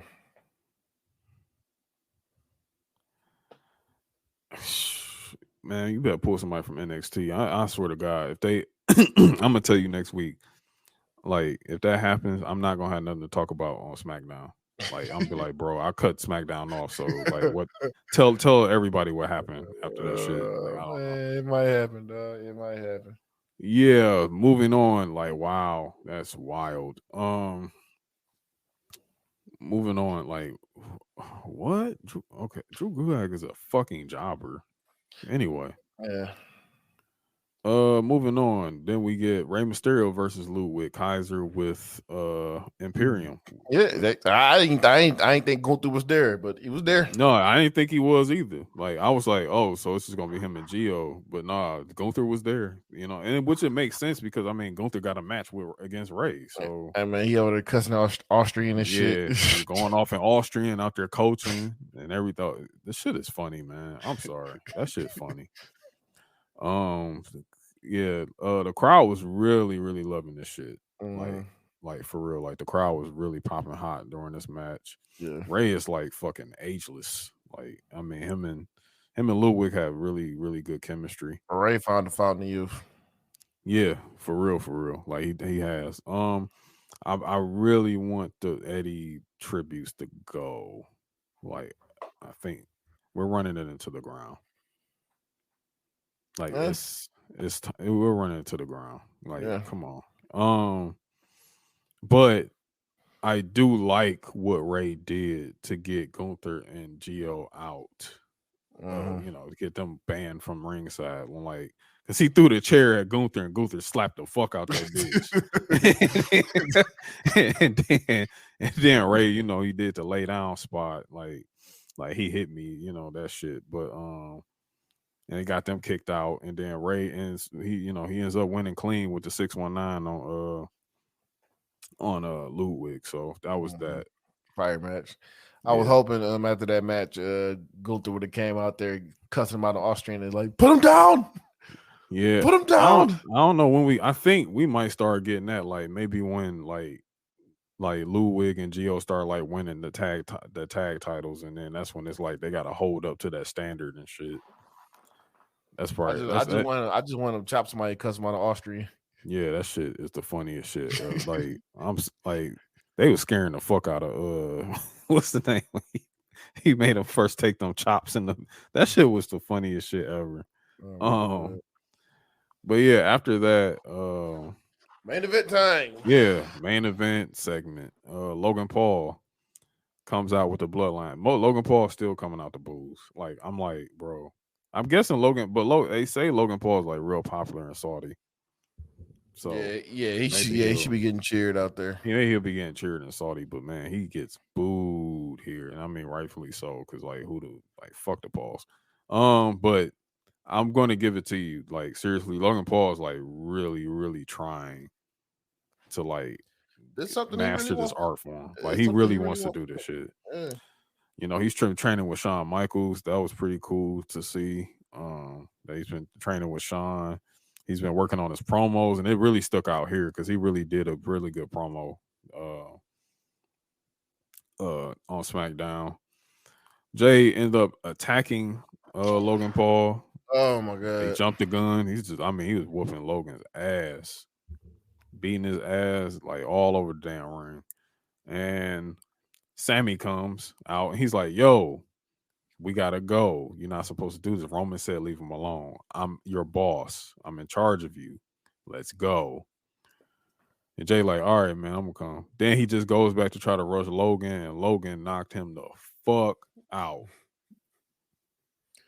Sammy just sitting there looking like, oh. And Sammy was like, "Oh fuck!" And then it's announced Roman will be at SmackDown next Friday night. Oh, hey, I'm gonna tell you right now, Jay Uso about to get his ass beat next week. Yeah, Jay might. What you want to happen with Ludwig and Gunther, it's probably about to happen with Jay. Jay about to get his ass beat, man. Yeah, Roman might have to turn the clock back to 2020 on. You got to beat that man. You got to beat that man back into submission again. Yeah. So yeah, we might have a real classic segment on SmackDown next Friday. He gonna be like, Jay, I told you. Like what did I say? Why did you listen to the honorary Oos? Why didn't you listen to the honorary Oos? Oh my god. He's like, whoa, we wait. Who is this we? I put the food on the table. I am the head of the table. Yeah. Roman need to turn the clock back to 2020 on his ass. Oh he was punking his ass for a whole summer. Oh my god. Like, yeah, that's what he needs to do to Jay. He needs to reel his ass back in. Yeah. So he gonna end up beating his ass. I see. Yeah, I can see that happening. He gonna whoop his ass. So that was SmackDown. So I guess now we get into like NXT Takeover Halloween Havoc. Yeah, let's do it. Like, yeah, let's fucking go. Fun show. Mm-hmm. Fun show. This ladder match, man. Shit. I mean, what did I have here? Notes wise, I'm like, yo, this match went up early. They were all working. They were working. Wes went for the smoke early on Carmelo. Like, he super kicked the shit out of his ass at the beginning. That was fire. All I got is bruh. That's what. Best way to describe that match, man. Von Wagner with a crazy ass spot to Wesley threw him. Dog threw his ass, like the military pressed his ass out the ring onto the announce table. I thought he was done. I thought he was fucked done. him up. I thought he was through. I thought he was done, dog. And the other thing, when he threw the ladder at Nate Frazier and Oro outside the ring. Yeah, he just tossed that bitch at their ass. But Oro and Wesley beat the shit out of him. With that little mini ladder. And Nathan Frazier was going crazy in that bitch. Yeah, Nathan Frazier was going wild. He was going wild. Carmelo was getting fucked up. Like, they fucked him up. Like, Nate did that Spanish fly off the middle rope onto the ladder. Man. Nate Frazier, that nigga special. Seth Rollins Jr., man. Hey, CrossFit Jesus 2.0, bro. Jesus. Like, that boy is Nate Frazier's a bad boy. But at the end of the day, man, the right man won tonight, man. Wesley won it. He's been through so much shit. Yeah, black fucking excellence, bro. Mm-hmm. Black fucking excellence. That man been through so much. He deserves this shit. Nash Carter's a fucking moron. Yeah. So it's good to see. It's good to see Wes with this. I just hope they book him right with this motherfucker. Yeah. I wonder. I think his next feud is gonna be Von Wagner. Possibly. Yeah. Possibly. So, or he might get he might try to I can see like Oro Mensa probably like, yo, let me get a shot at it. You know, I can see something like that. I can see that. They do like a little one-off match. But Wesley won. This is actually his first singles title ever. Like in in his any entire promotion, career. any In any promotion. promotion. Like that's pretty dope for him. Yeah, So I'm happy for that guy. I'm yeah, very happy for him. Wes. So that was the ladder match. Toxic Attraction. Then we get into like the spooky shit. Toxic Attraction pulls up to haunted house looking for Alba Fire because Alba Fire said, "Yo, y'all want me? Pull up." And they go to shenanigans. Yeah, shenanigans. JC got kidnapped in there. Gigi got knocked the fuck out by Alba. I call Alba Fire the new Kane. That's what I said tonight. She was Kane. She cooked them up. Then she kidnapped Mandy again. So that was the end of that. For that time. Then next we get the casket match. Apollo Crews versus Grayson Waller. Very weird match. Very weird. Very weird. I mean, I really hope this is the end of everything between these two. Like, let's move Apollo Crews onto something else. Like Braun Breaker, for example. Like, let's move him on to something else. I have a theory. Let's hear it. About the end of this. Okay. Let's hear it. I mean, I don't know what their plan is for Grayson Waller in terms of like how long they want to keep him in NXT. Grayson Waller is, I feel he's good. Like he's got the persona to be an annoying jackass on like main roster. Like seriously, he does. But I mean, we get a casket match. I think you're killing Grayson Waller right there, and then you're going to insert him into this Wyatt 6 thing. That's what I feel is about to happen. That'd be interesting because it's already been like talks that it's already been like rumors that Grayson Waller is one of the characters. He was one of the characters in the Wyatt 6, one of Bray Wyatt's personas. So I think it's possible this is probably Grayson Waller getting killed and probably killed in quotations. Getting killed off NXT and possibly doing this Wyatt 6 thing. I can see that. That'd be interesting. But I don't want to look here. My thing is, when he does get caught up, I want him to immediately be paired with Logan Paul. Oh gosh, yeah. Make it a heel tag team. Pair them two together, boy. And keep his theme because his theme is like the funniest shit ever to me. I don't know why Grayson Waller's theme is so funny because he's just so fucking obnoxious. Oh my god, man! So yeah, just put two obnoxious guys together, get them that heel heat, and yeah. So that could definitely be an idea down the line. But yeah, that was that. Then we get into the Weapons Wild match with Cora Jade versus Roxanne Perez. Roxanne is so fucking good. Yeah, Roxanne's great. She's great. I'm fucking with Cora a lot now. Yeah, Cora is dope as a heel. Like I'm liking her a whole lot better than that babyface run she had. I was like, I don't want this. But as a heel, Cora's been killing it. Something to note, a real crazy spot they did off the crow's nest onto a table. It was like a Russian leg sweep, but very protected. Like Cora was protecting the fuck out of Roxanne with that spot. Booker T was going crazy with the commentary too. Wow. Yeah. That was a good thing to see. Roxanne won the match clean, so she won. Got her lick back. Yeah, she got her lick back. So I'm thinking maybe now we about to start moving them away from each other now. Yeah, just for the time being. I think Roxanne about to go ahead and get that up off of Mandy Rose. Yeah, that's what I'm thinking too. I'm thinking like we about to start putting Roxanne in there because Mandy now, well, I'll get to that in a second, but we're gonna get past that. We got a nice little tease after that. It's looking like Dominic Dijakovic is probably coming back to NXT. You need to. I was hearing about that too. That he's going back there, and Yeah, honestly, that'd be great for him. yeah, Get because go ahead.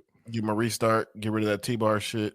Cause Yeah, that was the mask that was burnt. yeah, that was the mask. Yeah, it looked like because Okay. I was like, oh, like a T-bar mask. I was like, so that must be Dijakovic. I think he's coming back to NXT. Him and Brian Breaker would be fucking crazy too. Yeah, because Dijakovic moves. Man, that motherfucker is big and he can fucking like do like flips and all types of shit. yeah. Oh, give me him and Von Wagner. I want to see that. Yeah, I want to see. Yeah, I'll see him and Von Wagner. I definitely would like to see that. Or shit, put him in a North American title scene. There it is, right there. Yeah, or well, I feel like if he go in the back, you want to insert him into the world championship. But if you want him to fight somebody on the North American title scene, then yeah, Von Wagner. I want to see them two go at it, and I want to see Dijakovic versus Dragunov. Tripping. So yeah. So I'm glad to see him back. I've heard about that already. I heard rumors about that, and yeah, looks like it's coming true. Yeah. So that was that. Next, good lord. Julius Creed versus Damon Kemp, the ambulance match. Oh Holy my fuck. god, man! Julius Creed is a fucking star. He's a star. Fucking star. He's a star. He's really good. Shit, they might have started pushing him singles now, man. But yeah, I don't know. I mean, I feel like him and Brutus as a tag team are like so official that you kind of want them to be a tag team until Brutus can find his own way. I mean, Julius is a fucking star. I mean, hands down. But you still want to see Diamond Mine like dominate the tag scene, like on some FTR type shit. Right. You know what I'm saying? Like you want to see that, but I'm not mad if like Julius Creed ended up having a singles run. I mean, they was the beginning of the shit was the funny, like because Damon had the chair and Julius Creed music hits. He come out, this motherfucker throwing pumpkins. He was launching them pumpkins from the stage.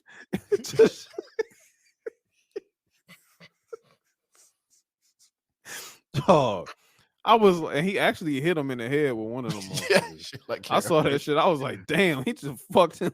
nigga hit with a flying JD McDonough. That's what that was, man. That's exactly. It felt like JD McDonough head just flying across that fucking ring. Like that shit was wild. Like this whole match was them. It was violence, real wrestling violence. Like that's real. That's exactly what this shit was.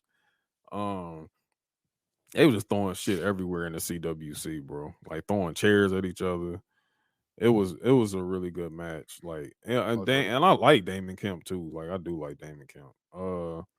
But the chair shots that made Mick Foley happy. That probably made Mick Foley smile right there because Julius Creed was laying them bitches on Damon Kemp. He was tearing his ass up. Damon Kemp got tore up, bro. Like he was tearing his ass up, and you know, we get the win. Julius Creed gets the win, man. So Brutus stays on NXT and he gets a rematch against Damon Kemp. And that's when I think Gable Stevenson's gonna show up. Yeah, and which could be sensible. That makes sense. If that's what happens, then that'll be pretty cool. So then it'll be brothers versus brothers. All that history each other with wrestling, all that have that wrestling history with each other, amateur wrestling and all that. So that's gonna be an interesting dynamic. So yeah, that runs pretty deep. I'm hoping Roddy is probably coming back soon too. I need Roddy in the Max Payne gimmick, dog. I don't care. I need him in the Max Payne gimmick when he comes back. I mean, they kept showing that scene, the Diamond Mine forever, guys. Like, yo, this. I need my man's on pills and liquor the whole time, dog. I need that to happen. Roddy. Actually, it's like the journal thing that they do with Apollo Crews. They should just get at the Roderick Strong. Like that should be like the funniest shit ever, dog. Like what the fuck? Because Roddy's voice would be cutting his fucking promos, man. Dog, Roddy B. It's Diamond Mine forever. Tony D, take off that stupid hat. Roderick Strong. Yeah. We hope to see you soon. Roderick. Then next match we get a returning Alba Fire and Mandy Rose back to, she pulls up with Mandy, they bring it out, they bring it to the ring. And the NXT Women's Championship match is started up.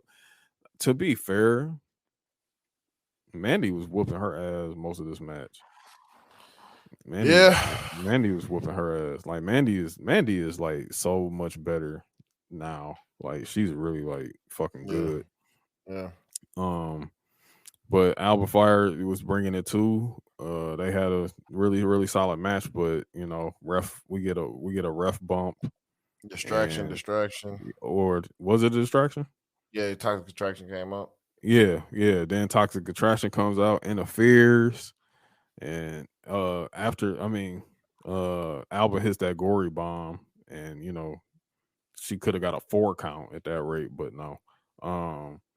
Toxic attraction comes out, and then she gets hit with the running knee from Mandy, and Mandy is the winner again, retains. So it'll be 1 year this coming Tuesday or Wednesday that Mandy's gonna be been NXT Women's Champion. That's all cool. Yeah, so that's pretty cool. So let her hit that milestone, and then the up next is probably Roxanne. I think it's time for Alba to like go up to main roster. I agree with that too. Like it's time. Like let's just fuck this shit. You know what I'm saying? Like it's over. Like put her on main roster. Main event. I'm not gonna lie to you. I was like kind of checked out. I was kind of checked out, but it was a banger. It was a violent fucking match, man. Yeah. Like they was laying them bitches in. Ilya was definitely laying them bitches in. Yeah, Ilya was going crazy. Like I definitely saw the spot when he did the coast to coast, and that nigga he hit JD. He hit JD and Braun, but he hit more of JD with that coast to coast leg drop kick. Man. That was pretty cool. Ilya can go, bro. I like Ilya. I definitely I like Ilya. I've always liked Dragunov. He hit the torpedo on Brian. It was about to pin him. JD came in and grabbed this man's arm. Stop that shit. That was the coldest stop of a 3 count ever. Oh yeah. And then Ilya looked at that motherfucker like, "Are you fucking serious?" Yeah, crazy. And then the headbutt. That roof almost came off that goddamn building. How is that not a finisher of his? It at this rate, it should, because I know he got that arm pull suplex. I actually like that. I do like that. I like that. I like that too. I do like it too. But like that headbutt needs to be a finisher, because god damn. I mean, the torpedo's a finisher. I get that, but just the sound that shit make, that shit was cracking. That shit sound like a lightning bolt hitting a tree or some shit. Jesus Christ! And then Brian being Brian spears the shit out of Ilya. Yeah, because Ilya took the pin. Ilya takes the pin. Which is like, damn, okay, but fuck, that's damn spear, man. It's the spear. Like I don't think it made Ilya look any weaker, because Ilya was like really going crazy in the match. So yeah, I mean, this is with a triple threat. I mean, it doesn't really matter who takes the pin, if you ask me. But but yeah, that was that. And I guess what we thought may happen, we thought maybe Austin Theory would have cashed in, but no, that just ended the show. Yeah, I think Theory is gonna cash in on Brian. Probably gonna cash in on that motherfucker on Tuesday. Yeah, maybe so. Maybe so. Maybe possible. I don't know. You gotta catch Brian slipping though. Like, so that's like, yeah, that's the only way you aren't gonna beat Brian Breaker. But it was good. That was a fun pay-per-view. Premium Live event. Very fun. Yeah, real solid. I guess match of the week. Yeah, we got match of the week for both of us. Mid-Carders and Catering match of the week. It is presented by absolutely no one. So what you got, bro? I'm gonna run with that motherfucking ladder match, dog. I'm gonna run with that ladder. The NXT, the NXT ladder match. I'm gonna run with that one. That bitch was fun. There's a lot of crazy ass shit going on. I love the spot with Vine Gorilla Press throwing that motherfucker across the tape, all that shit. That was a fun. I had a great time with that one. I'm gonna say that one. Yeah, you know what? And I'm gonna have to roll with you on that too. Mm-hmm. Yeah, I'm gonna have to roll with you on the ladder match. I mean, this week match quality wise was just like, it really wasn't a whole. I mean, maybe Seth and Matt, but it's like, nah, that stuff ended too funny. I think that, I think that ladder match is probably the best quality match we've gotten this week. Yep. Outside of the ambulance match with Julius Creed and Damon, like that was a good match too. Yeah, that was a good match too. Yeah. I felt like, I think initially at the beginning of this week, I was like, I think Mox and Hangman was probably going to be my match of the week, but the way we didn't get a finish. It was stoppage. So yeah, that's my match of the week too.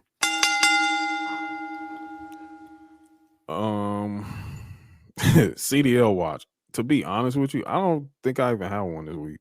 I got one. Actually, yeah, you could go ahead. You got I'm giving it to the journalists, all these quote unquote journalists who knew about this whole CM Punk situation. I'm not gonna say any names, but motherfucker, y'all knew. Y'all knew what was going on. Y'all knew he was on his. Y'all knew like right after that scrum, he was on his fucking way out. Yeah. You knew that shit. Y'all didn't want to report on it because y'all soft. You like you motherfuckers want to be about these perks, all this other shit and everything, man. But if you're a journalist, do your fucking job, man. You knew this. You knew that man was gone. You knew that shit, and you let these motherfuckers play in your face, and you let that shit happen the way you did. It was just like, come on, bro. Like, there's a lot I can go into that I know, but I'm not gonna talk about it. But they knew about this shit because there were people that were there that watched that shit unfold, and it was like, nah, we can't have that. So yeah, y'all soft, man. Y'all soft as hell for that shit. For real. They soft. Y'all soft. That's the CDL watch. Y'all journalists. This Ant CDL watch this week. My CDL watch actually is going to A Steel. Because I mean, literally, my nigga, that's what you have to do now. You got to go get your fucking CDLs. You don't have a job anymore, like, because you're a fucking idiot.